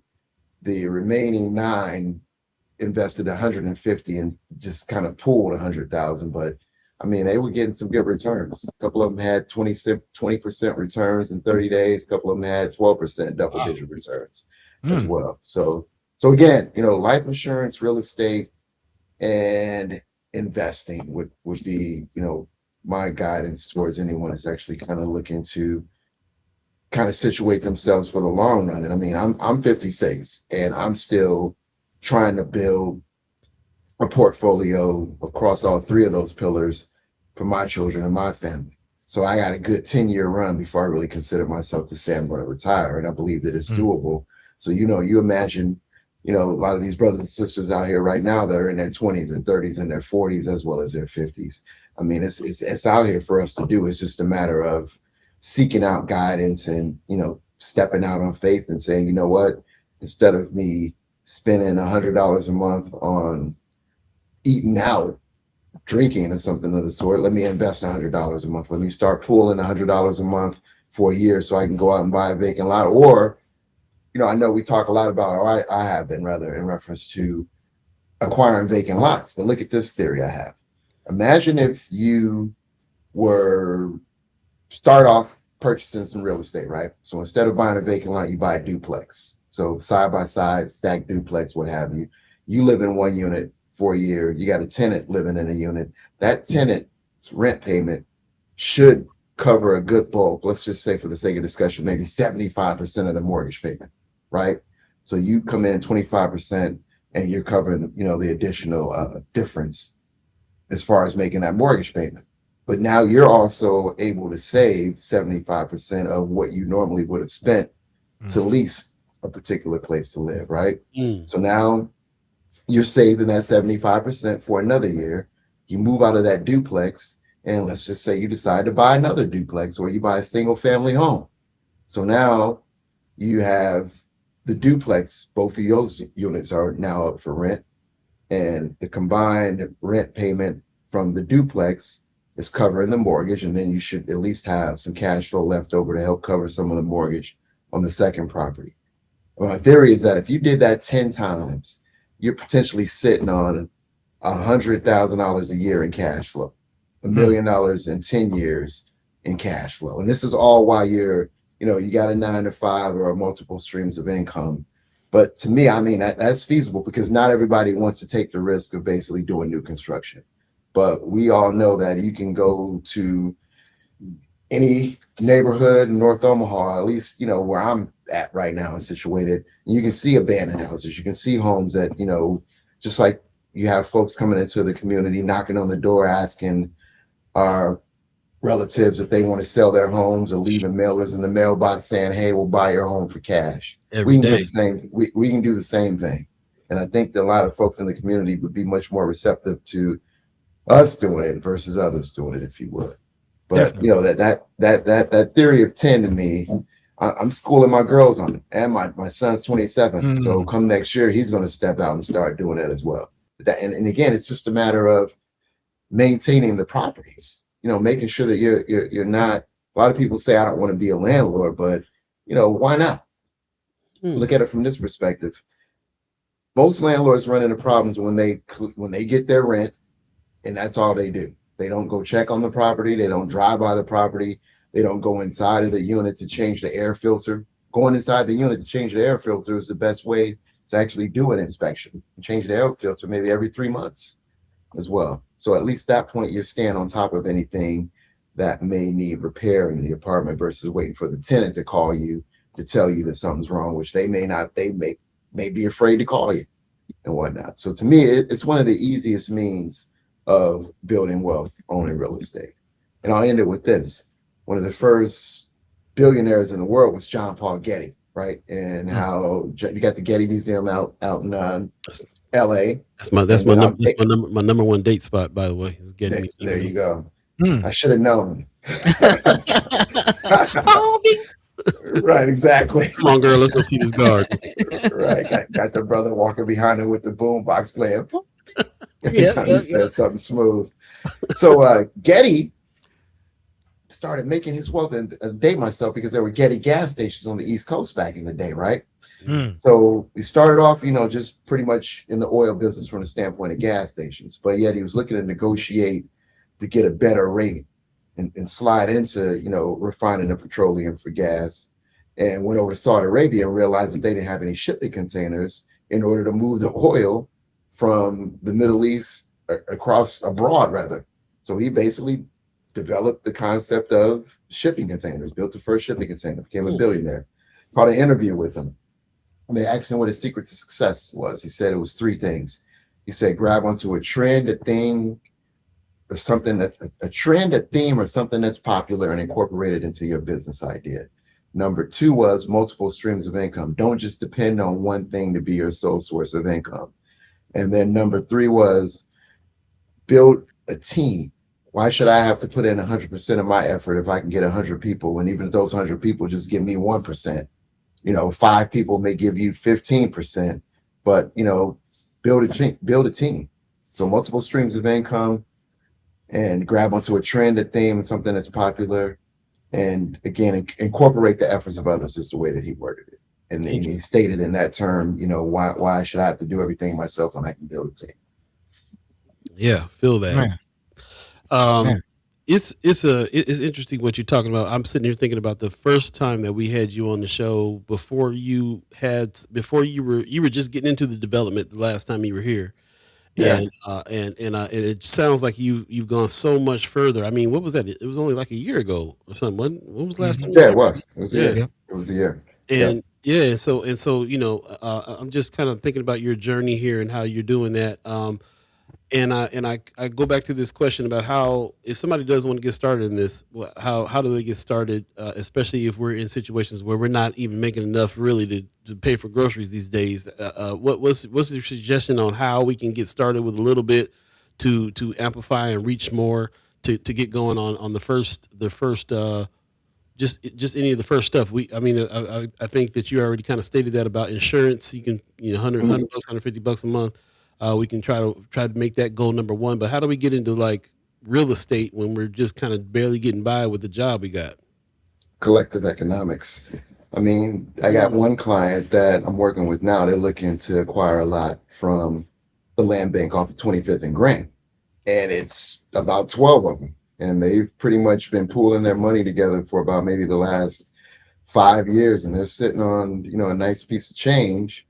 And again, the buildings that I've developed along the 16th Street corridor has been, my marketing, my business card, if you would, because people will drive by and see them and say, hey, I was in Chicago or New York and saw structures similar to these. And can we do one on my lot? Which is how the conversation with the investment club off 25th and Grant started. But they're an investment club, and the name of their business Wow. has investment club at the end of it. So, again, the first step I would really recommend would be buying a duplex or a single family home. I mean, again, you look at it from the standpoint of you can get a house just that needs repair on purpose. So you may be able to buy it for 80 grand, 50 grand, and put another 50 or 80 grand into it. So on the high end, $160,000 investment that you'll make, but 80 grand for the purchase, $80,000 for the rehab. And that's all kind of combined into one loan, and go from there. Because if you think about it, to your point, Paul, yeah, you're right. I mean, a lot of people are, just trying to get by. And a lot of times you'll find that actually a mortgage payment's much less than renting. Rent. And if you get a house, let's just say the investment club consists of you, buddy, and then two of the other guys, right? And then again, this is just for the sake of discussion. You all buy a 4-bedroom home, right? So now all four of you are all in the house, splitting, the difference as far as the mortgage goes. All four of you own the home. And a year later, one of you branches out to get another house. You get what I'm saying? Mhm. To where now, you all are pooling your resources together, because now it's like a commune. And then at that point, everybody's saving and other cultures do this. You guys know what I'm referring to, right? Yep. To where Yep. they're all in one house and they're all working and they're all stacking their money. And then next thing you know, one leaves and goes and does the same thing all over again. And before you know it, they're sitting on some assets with equity. It's actually a lot, pretty common in our community too. A lot of people don't really know that too much, but everybody I know that is gone the route of buying their first home that they were going to rent out, or buying a duplex or something like that. I know several situations where like you just said, a couple of brothers, 3 or 4 brothers get together. One of them is working, and all that money goes to the bills while the other one saves up for a year. Then they take that money they saved up for a year and buy a property and split it. I mean, there's a lot of that kind of maneuvering going on, even in our community as well, to get somewhere, because you got to have, it's like creative economics. You got to, Yeah. you got to get together. But the thing you're saying about collective economics, the idea of us, putting a club of people together, an investment club of people together. I haven't found a whole lot of people on that tip here in Nebraska. I was even part of some in California, but out here, I haven't really met a few people. But I also am getting this notion that it's because everybody's kind of just keeping it real low key. Mhm. Yeah, For right. whatever That's fine. reason too, because there's probably brothers that are getting together collectively doing things as well here. Yeah, Man, it's interesting you say that, because I mean, again, you've mentioned, previous places that you've lived, but yet here it just seemed my backstory is that I moved here from Chicago when I was 8, graduated from Burke in 88, left in 88, did undergrad and then grad school, and went back to Chicago. when I was 25. So I spent 21 of my formative years in Chicago. And there, I mean, it was pretty much like each one teach one, each one reach one, you know. And here it's just like it's field hockey. Everybody, it's you know, it's like a level of competition versus understanding that it's strength in numbers. You know, man. No, I mean, I think there's a feeling that you kind of heard that echo with the whole Insorg situation and Senator McKinney and Wayne saying, we want y'all to work together. We want y'all to work together. We want y'all to work together. They made That's that. right. They made that a point. And Yeah. I think that's because, you know, we are all seeing that. Even, you know, in Omaha, we talk about people being in silos a lot. That's it. No doubt. It's a but I'm of the thought that it has to change and it can change. It's just a matter of leading by example, you know, literally, because imagine if someone went to the high schools, right? You know, Metro Tech has the construction program, and there's not many of us that are in that program. But I'm of the thought that's because no one's gotten. Remember, we would have assemblies probably every month. At least when I was in high school, middle school, we'd have assemblies. Someone come in and talk to us about a career path, career progression, right? And not everyone wants to go to college. Not everyone wants to go to the military. But I have a feeling that a lot of these young folks have no idea that you can go to school for 2 years to become a certified electrician and hit the ground running, making about 50, 60, 70 grand your first year. And then turn around and set up your own LLC and start doing service jobs on your own. Same thing with plumbing. Same thing with framing. Like, and there's a shortage of plumbers, carpenters, and electricians right now nationwide because a lot of them are aging out. But there's something that's not being marketed to the youth in our community, I believe. And then also look at it from the perspective too that, again, at that age, they'd be much more prone to saying, all right, you know, I've now taken this route and got a trade, and now let's talk about starting an investment club as well, you know, where it's fertile ground. I'll put it to you that way. Speaking of that, I'm glad you said that. You touching on a lot of points and setting up the rest of the conversation for me, because one thing is one, I know your organization is called the Talented 10th, and it is Black History Month.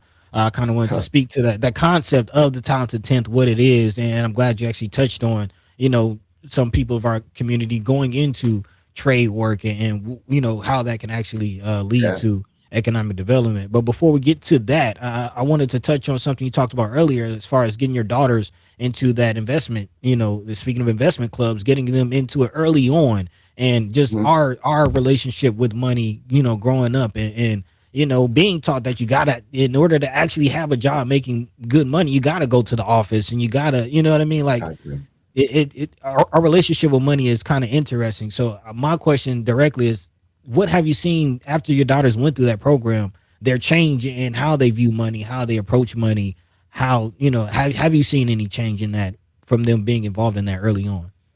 Yeah. Now it's a matter of I would rather have my own money than to depend on getting an allowance based on me getting A's and B's and doing my job of, you know, performing and maturing, you know, as young ladies. Because now they're currently 14 and 16, and my oldest will be 16 March 8th. So Maxine, my oldest, she started working last year. She got a job at the YMCA, and you know, they hire 15-year-olds. So well, you playing 5D chess, bro. You didn't work yourself out of having to pay for a 16-year-old girl's life. You did good. You did good. I'm amazed. It looks like we got him stuck here real quick. You still there, Brother Curry? Okay. We'll give him a moment to come back. Yeah. You're back. You're back. All right. So she's working and she's, you know, appreciating having her own money right now. And every week I'm asking her, how much money do you have saved? And I want to say maybe a couple of weeks ago, right after Christmas, because again, Christmas money started coming in, and she's, you know, got her money from her direct deposit. So one week she tells me, yeah, I got $280 saved. So about another week goes by, and I'm like, well, how much of that you got left now? And she tells me the same number. And I'm like, come on, you know, and come to find out that she was counting the $90 in the account plus her check that was going to be deposited that week and whatnot. So I had to get on her about at least trying to save at least 50 or $80 a paycheck. So, you know, we're getting there, but she values having her own money for sure. Man, definitely. I was saying before you froze up, I was saying you did a good job training them early so that you don't have to pay for a 16-year-old girl's life right now. She wants to make her own money. Brother.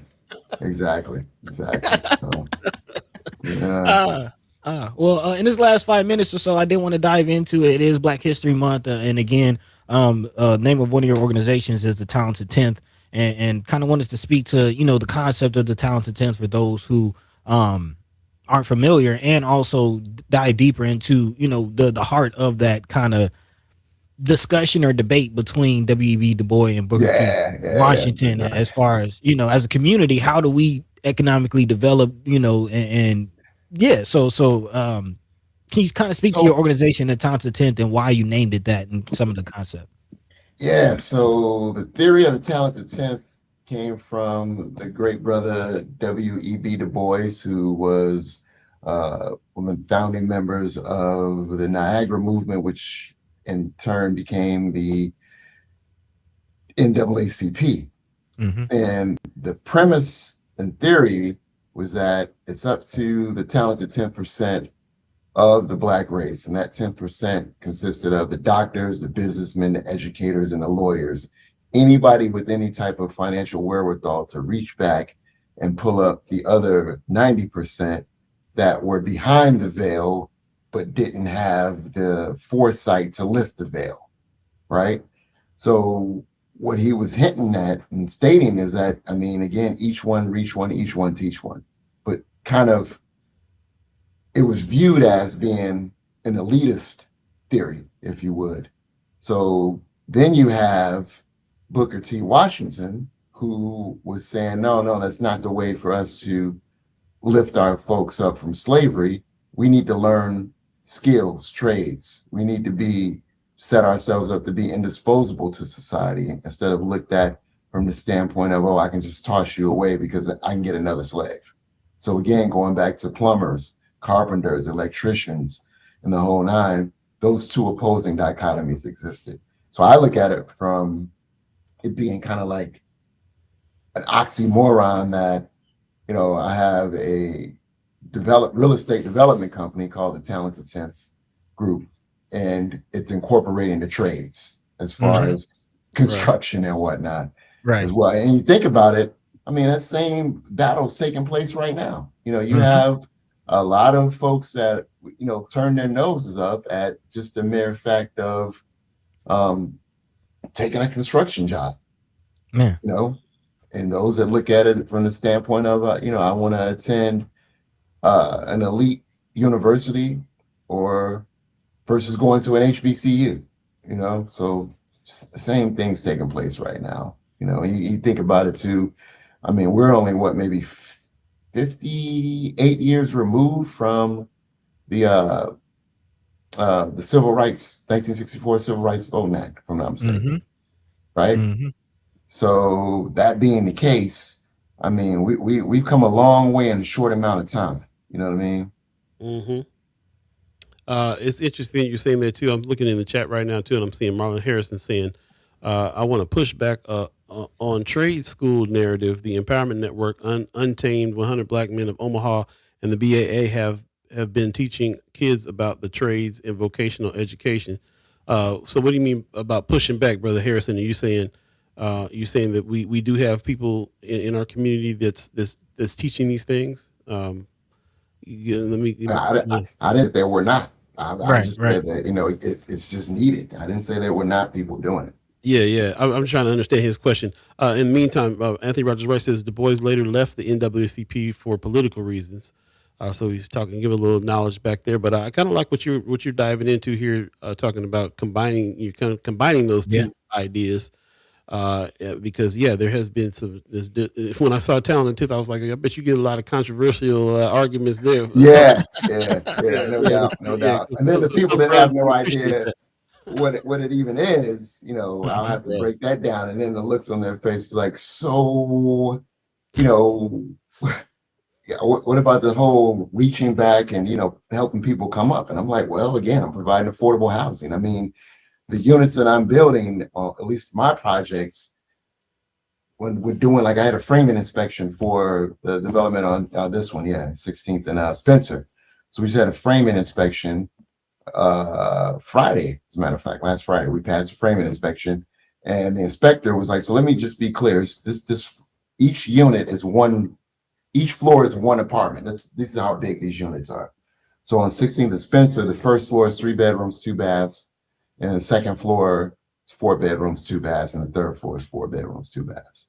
So for the 4-bedroom affordable, when I say affordable, just from me comparing what a typical 4-bedroom would go for out west and what they're now charging for 3 bedrooms over in the Millwork Commons area. So I'm only charging for a 4-bedroom, 2 bath, $1,800 a month. So, that's my aspect, their way of reaching back and, helping people come up and get on their feet and whatnot, and not kind of stick them up for rent. Is that the market rate? Ones that you at the top floor that you talk about? Are you the ones? Or Yeah, the market rate on which would be on the 3rd floor Mhm. would come in at just $2,000 again for a 4-bedroom, 2 bath Oh, okay. as well. Okay, so the ones underneath are 1,800. You're saying for the 4-bedroom? The first floor on 16th and Spencer is 3 bedrooms, 2 baths. That'll be 16. Second floor, 4 bedrooms, 2 baths. That'll be 18, and then the market rate unit would be $2,000. Okay. This is some good looking buildings, man. Yeah, man. I was looking at that. Yeah. So they're definitely, I love to see this kind of construction, especially in North Omaha. And you weren't just going through North Omaha, looking for cheap places. You were working with the land bank. You had some connection to some of the neighborhoods. And I remember the last time we had you on was because you had a whole lot of discussion with some people in the neighborhood about some of those things. Yeah. The process every day is on the job training, just from the standpoint of walking through with the inspections and whatnot, and then also just dealing with the subcontractors. It's on the job training, and that particular situation was a faux pas on my end because I figured, hey, my teenage formative years were spent in this neighborhood, and community engagement didn't cross my mind.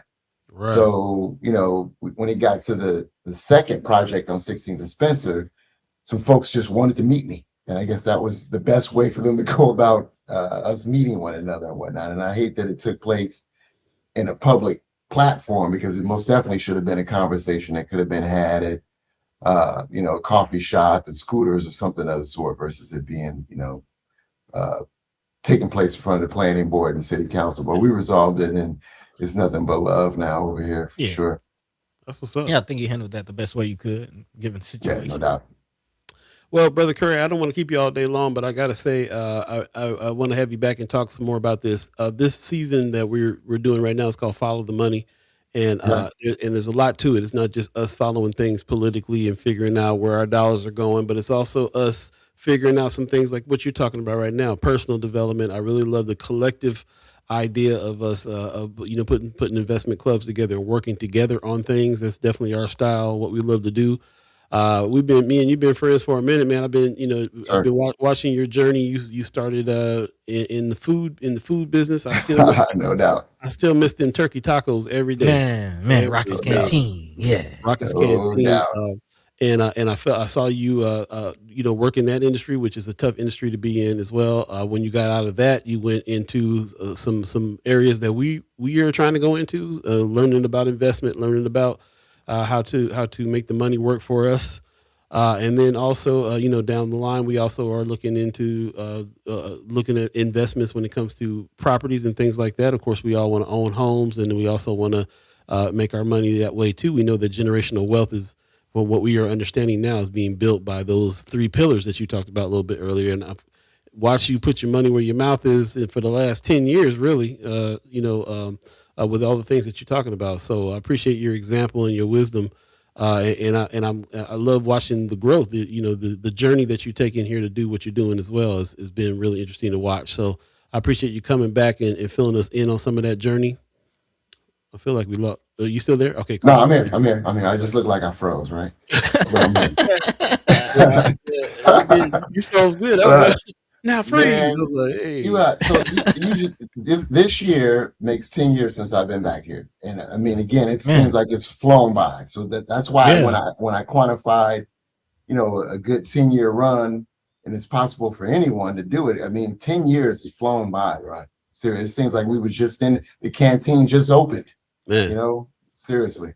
So man. it's doable. Yeah, I'd love to come back because the next time perhaps we can actually do a demonstration on Charles Schwab's Thinkorswim platform. Bro, So I'm Man, show I love people that. how to set it up and go through a scenario purchasing some stocks and whatnot and go from there. And then maybe at that point we can track them.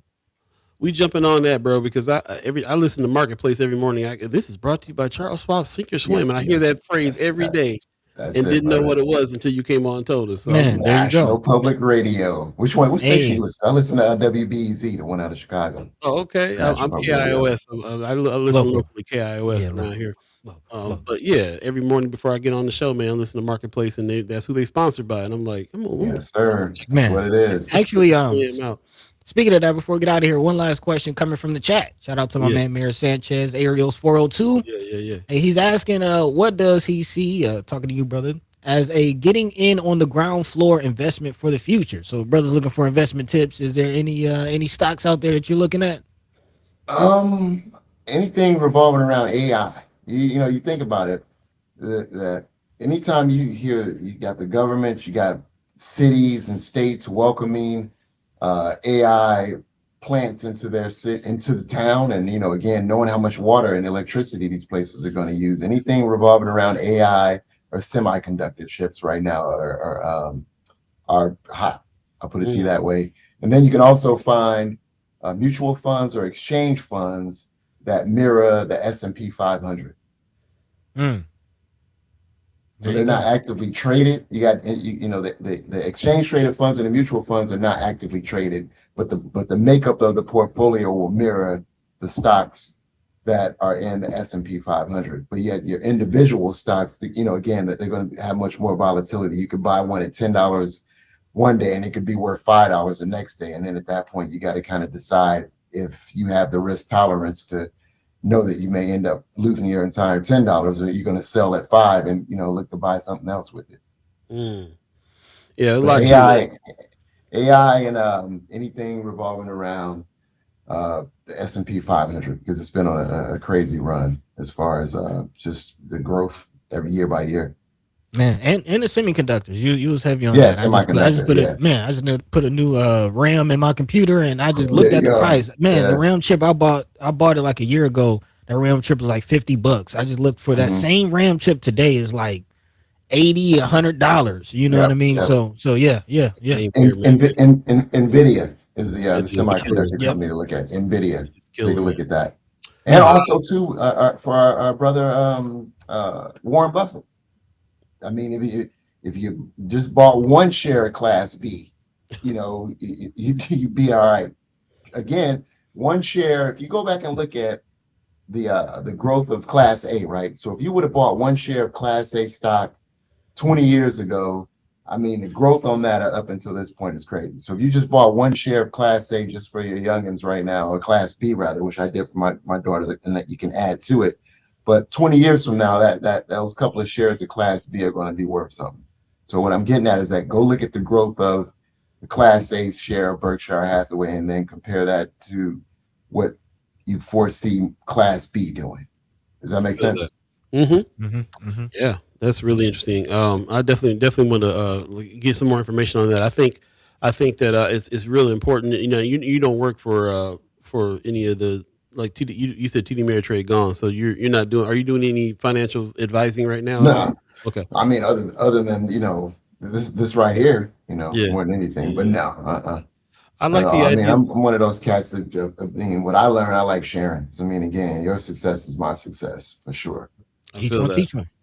I like what you said earlier about how you presented this to your daughters about investing in stuff that you believe in too. I think there's going to be a lot of folks around here that's not believing in the data centers and AI and everything right now. Don't invest in it. So No, invest in the things that you are care about, and more importantly, the things that you spend money on. That hit me. I was like, Nike. Nike, think about this. we're giving Apple all this money for this phone, and I'm not Yeah. making not going to be making some money back from them. You know, Man, They pay dividends, Right. dividend paying stocks, Nike, Apple. So yeah, it's fine, to buy the Jordans and to buy Nike products, but at the same time, own some shares of the company. So you're really basically paying yourself because again, the more of that money that Nike makes, the higher the stock price is going to go up, right? Mhm. So it just makes sense to support the brand that you support by you buying shares of stock. It's like you're getting your money back. It's a return on investment, two ways, right? Yeah. That's that's an getting a fresh interesting pair. idea, bro. Yeah. So Right on, brother. Well, like I said, we appreciate you. We definitely need to. You might need to start a club yourself so we can come and. Man. I'm up for it. I'm up for it for sure. I Appreciate appreciate it. And it's always a pleasure. It's like morning shot of espresso talking to you brothers. I love it. Man. Definitely have to try to do this more, man. Again, it's always, excuse me, always a pleasure speaking to you. Yeah, Yes, brother. for sure. Likewise, brother. I appreciate you all having me, and appreciate your chat too, for sure. Yes, sir. Speak soon. Speak All right, soon. brothers. Yes, sir. Peace. All right. Okay. Chat's still going. Yep. Okay. Anthony Roger Wright says Nvidia is on a downswing. Be careful. Okay. Yeah. I mean, be Definitely careful know with what you all get that. into. Right. Definitely do your research. Know what you get into. Don't just see a name and just like voting. Don't just see a name and vote. Again, that's how we got into this conversation. Another way to vote is with your dollar. So Very there you much go. so. And just to make sure that everybody understands, we were not giving financial advice on this show at all. We'll talk to a licensed financial advisor, and understand what you got to understand. There's a lot to learn when it comes to these things as well. Investing. I'm thinking about investing and what all you have to know in order to do that, and what kind of discretionary funds you have to do it in the first place. What can you afford to lose right now? So for me, it's going to be, I can't afford to lose nothing. So I ain't betting on nothing right now. So what I'm trying to do is just trying to get out of some debt, save some money. And then maybe we can start talking about some smaller investments or investment club, collaboration with other people that can put small amounts in on an investment. I also really want to learn about micro investments within our community.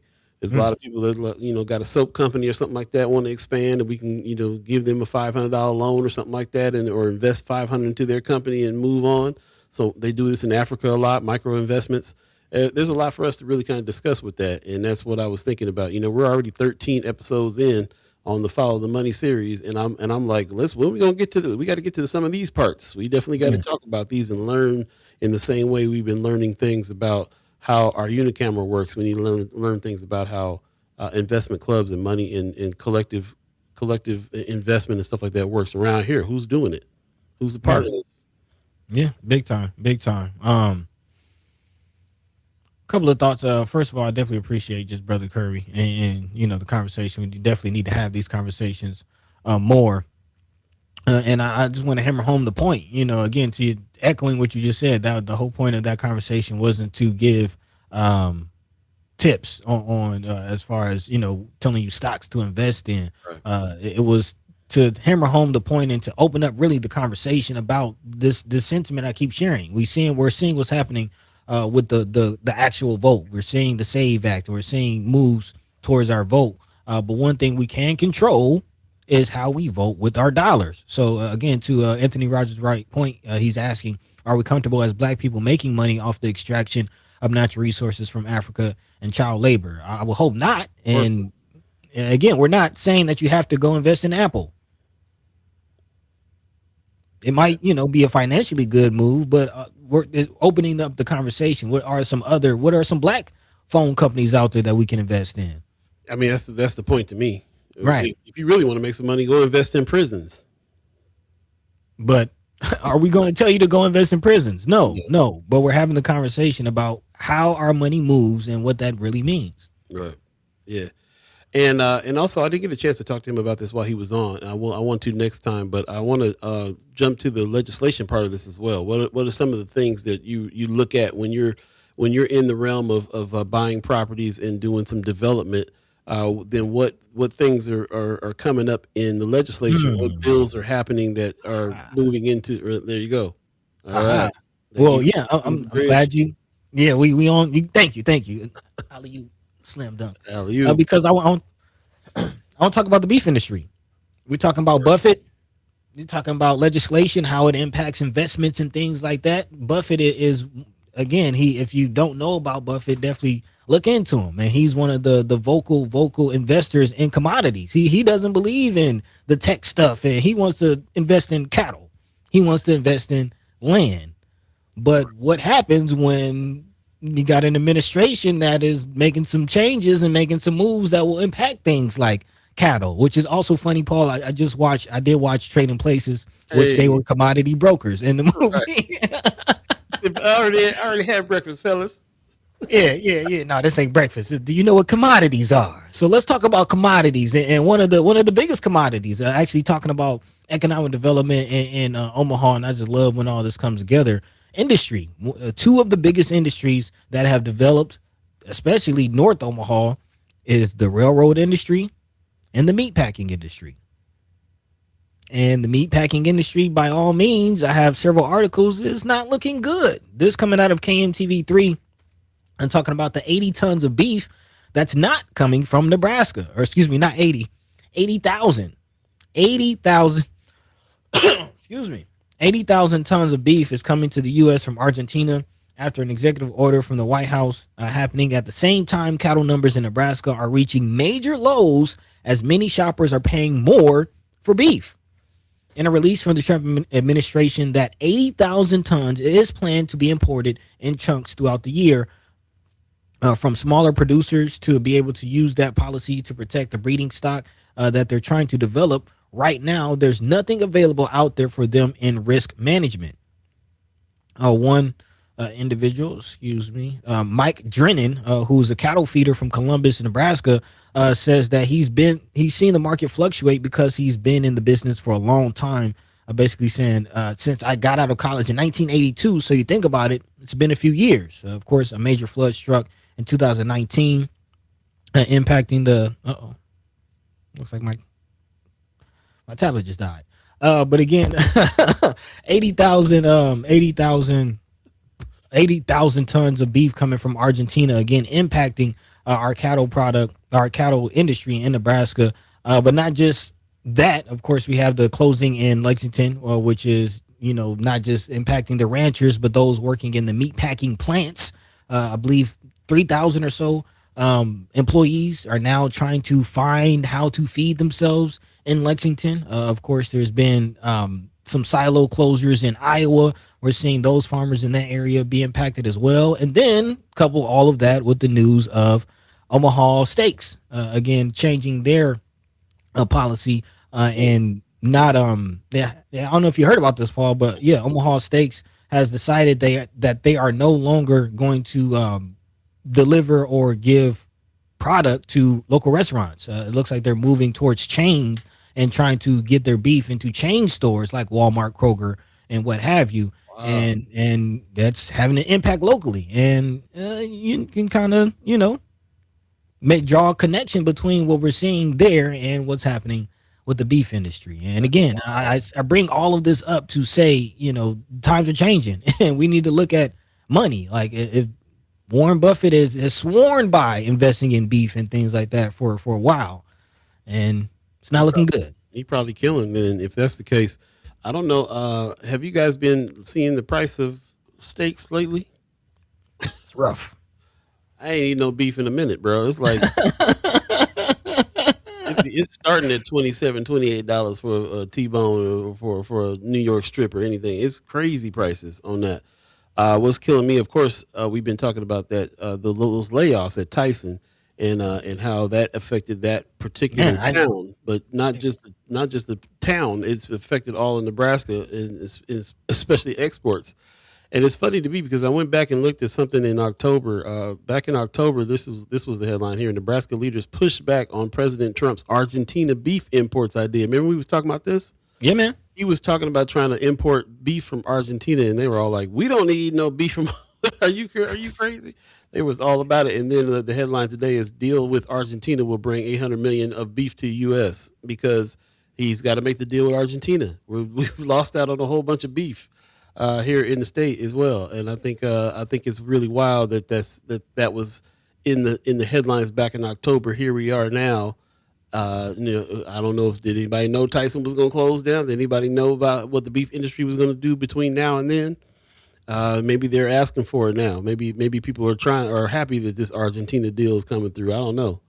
But our economy is absolutely directly affected. It's really interesting how now I'm hearing in the news that a lot of these changes are happening because the administration is realizing it is costing us a lot more money for things. The tariffs, man. Contrary to what they were saying this whole time, they have to admit that it is making prices rise, which is wild that they go say that now. This is crazy. RG says not just steaks, but just regular old ground beef, man. Sean says I'm waiting for my loan to clear for my ribeye order at Whole Foods.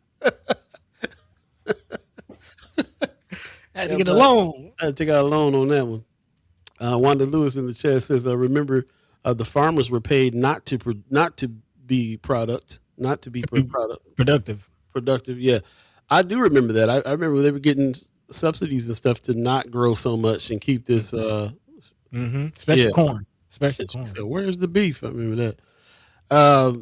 Marlon Harris is laughing at you coughing, talking about kids be dirty. I know that's what happened. Yeah. Hashtag. I'm trying, y'all. I'm trying.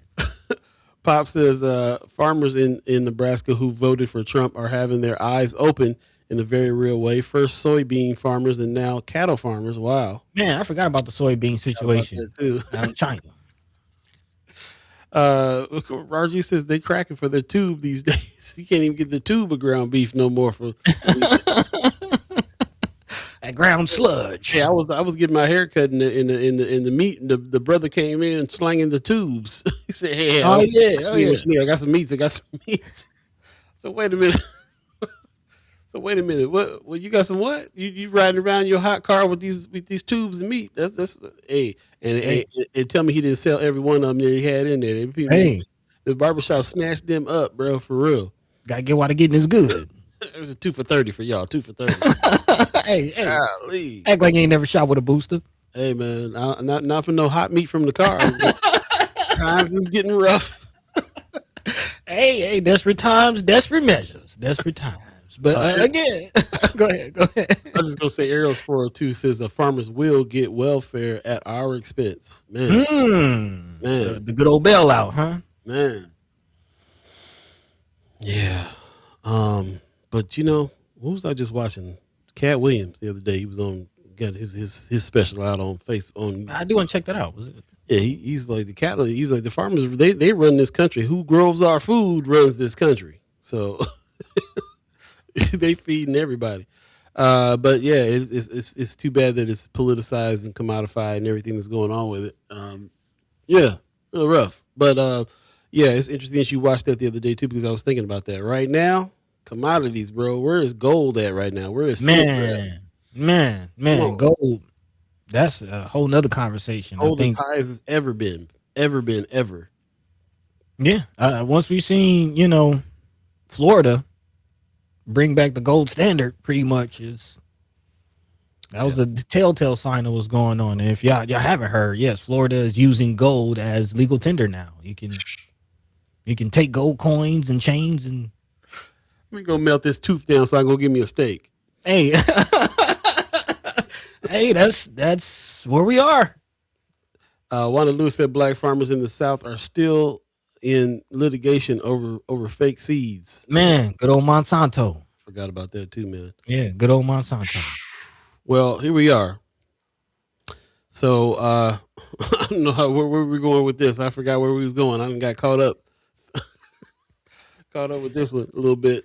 Yeah, well, following the money. I think following the money, looking at again, that's kind of the big takeaways for me is, Brother Curry dropping some real good information on us as far as, looking into real estate, talking about the whole litigation over fake seeds and black farmers and owning land. I mean, getting back into ownership of land, not just like developing in urban areas, but, looking at rural, Yeah. getting into more farming. There's actually a black, farmer movement that is going on quietly Really. behind the scenes. Mhm. We might have to talk about that and, the economics behind that. Yeah. And speaking of that, I think like leaving me, I'm gonna walk off of this show thinking about just the mentality that you have to do. Exactly. Like when I'm hearing about how he's instilling some things in his daughters and sons, he's really teaching them how to think about money differently, Yep. and that's really kind of the key because we all got the ability when I think about how much money there is floating out there all the time. When I think about how people miraculously come up with a couple $100 to go on to do this, or a couple $1,000 to go on a cruise, or what everything that we be doing as a people, we be broke, but we be figuring out how to get it done and look fly doing it. So, Hmm. even though it's real funny that you start talking about them Jordans, because that's the we gonna get into this with us. This might not be a conversation for the general public, but we're gonna have to talk about the towel in the 10th, and, and and to pull your pants up and don't buy the Jordans philosophies. But it's also true. It's also true that we need to that we could be doing some other things. I mean, a lot of us will go to the casino. A lot of us will go, bet on some sports. A lot of us will do some things, man. And really the same mechanism for all that is also stock market mechanisms. If you want to think about how to do that, but it all starts with how you think about money in the first place, and how you think about money, how you feel about money is how we relate to money, how we feel about it. It ain't supposed to be how you feel about it. It's supposed to be how you think about it. That part. And we got to change that up. And that collective economics, man. That part. Yeah, really, That's that's all you got to say. That's the big takeaway. That's the big takeaway. For me, we talk about all of these things, but you talk about the vote. We talk about getting people in office. We talk about building third spaces. We talk about none of it is really going to happen without group economics, without us coming together or some miraculous champion, coming. But it's more likely for it to be done as a group. Most definitely. Keep saying we all we got, but that's enough. It has to be both. Right. And then with the last 3 minutes, we do got to mention that, yes, we've been having a lot of conversations about capitalism in general and understanding about what capitalism is. When you got a duplex and you're paying for that duplex from your hard work, cool. If you have somebody in there that's helping you pay for that duplex, you're involved. You're a capitalist now. You're making money on the thing that you're doing from somebody else that is not equal to what it is that you got to put out. And, there's the whole right and wrong of that. There's the whole, if you're trying to overthrow that system, how do you deal within it? We still got to kind of mention that as well. But I think that understanding about what it is that we need to do to, it always kind of, because of this debate, it always irks me a little bit to talk about generational wealth. It does that a little bit. I think, Really? I think it needs to change. That the term needs to change. The idea associated with the term needs to change. Okay. Because when you start thinking about generational wealth, you start thinking about stuff like buying into the insurance system, buying into the stock market, buying into the real estate market. And these are things that are true. And if you're going to try to build some wealth in this country, true. Is there generational wealth that has to do with how we invest in other countries, how we invest in world trade, in barter systems locally, are there other kinds of ideas about how to build certain other kinds of wealth that is separate from the idea of the way that the general capitalist makes it in this country? Is there that? Or if we're here in this country, we're going to be here, we're just going to have to go ahead and learn the game and play it here. Which one you going to do? I think it's both. It's always both. Right. The more I look into it, thinking of, I just came across a story of a man who worked like 20 years as a postal worker. But he saved during that time. And after that 20 years, he was able to buy this mansion, you know what I mean? And you can rent it out, flip it. Then you become a capitalist. So And then they ran a freeway through it and took it by eminent domain. And then he moved to Africa. We're going to get out of here. You got some final words for the people? We all we got, but that's enough. It's the biggest takeaway for me. We all we got, but that's enough. Again, group economics, think about, learn about, change how we think about money, change how we view money. Let's, really, really dive into our relationship with money. And that goes beyond what we're seeing from the Trump regime. We don't even have to trade in the American dollar. We can trade in something else. Get into crypto. There's other things out there to learn. There's a whole world of money out there, and let's get involved. And you don't have to be a capitalist or a imperialist to do it. There you go. And this conversation about this has to go right along with mutual aid as well. This mutual aid conversation that we're continuing to have too. So we have to figure out how those things marry and how they feed into each other too. So we'll be talking a lot about it, and I'm happy that you're on the journey with us to learn it, because we sure don't have the whole bunch of answers on this. Man, more questions than anything. More questions than anything. Wanda Lewis in the chat says Bill Gates has invested in farmland in Nebraska and Iowa. I wonder what his plans are. That's a good question. Man, actually one of the most prolific landlords in the country, Bill Gates. She says, I met Don Curry's daughters when everyone came together to clean up Kuntz Park. Oh, okay. Hey, squad. Yeah, that's what's up. Appreciate that. Pop says, excellent show. What an awesome way to end the week. What you guys are doing is such a blessing to the community. Thank you. Keep on keeping on. Have a great weekend. Appreciate you, Pops. Thank you, man. Appreciate that very much. RG said, got some community engagement possibilities this weekend. Put the phone down for a minute and go collaborate and commiserate. I appreciate it. There you go. Live alive. Live alive with one another. And of course, that 2030, we want to find out what's going on with the Empowerment Network's Transformation 2030. Definitely check this out. This is happening tomorrow morning, Saturday morning, 8:30 to 12:30 at North High. Highly suggest you go ahead and scan the QR code, go have some breakfast and get into the discussion, find out what's going on and dig in as well. As a matter of fact, I think I even have a link to that 2030. I want you guys to dig in with us and try to find out about it. So check this link out. Dig into the 2030 plan, and let's have some discussion about it in future shows. Appreciate that very much. And so definitely check that out. I appreciate you guys always following us over on Friends of First Sky Omaha on these things. It's also the weekend, so let us know if there's something that we're missing that's going on this weekend for sure. We definitely want to talk about it. This is going to be a great thing too here, this Black Power Day party from Native Omahans Club. Shout out to the Native Omahans Club and the living legend, DJ Mr. Soul. Man. Ones and twos, man. 3 to 7 on February 15th. We got some things coming up. Shout out to the Elks. Don't see many things happening at the Elks as far as social media is concerned, but they always popping over there. I know that. So shout out to the Elks. And join us Monday as well. We have special guest Senator Michaela Cavanaugh is going to be in the house. Got a lot to talk to her about on a bunch of different levels. So shout out to her for agreeing to come on Monday. Special Senator Cypher Monday is going down. They done slapped her on the hand. Man, come on. And slapped her on the hand. All this mess going on. We got Charlie Kirk Company coming to Nebraska and all this. We tripping over that. All right, we'll talk better not take that picture down. That's our founding fathers. What you doing? Crazy. See y'all Monday. Oh, shout out to the Umaha Tribe elders for allowing us to be on this land and speak while we're here. Shout out to you, our elders, for allowing us to speak before you. And shout out to you, the chat chimers, allowing us to speak with you. Really appreciate all of your comments and questions and respect for the guests that come on this show as well. Thank you very much for that. Again, take care of yourselves this weekend. The weather's supposed to be great. And there seems to be a lot going on. And if we missing anything, put it in Friends of First Sky Omaha so we can show up too, perhaps. Possibly. There you go. And we'll see you on Monday. And Wanda Lewis, Pellin just trying to sell those pork bellies. I think there's going to be some movement on pork bellies. Go watch Trading Places. Is one of the greatest movies of all time. Point blank, period.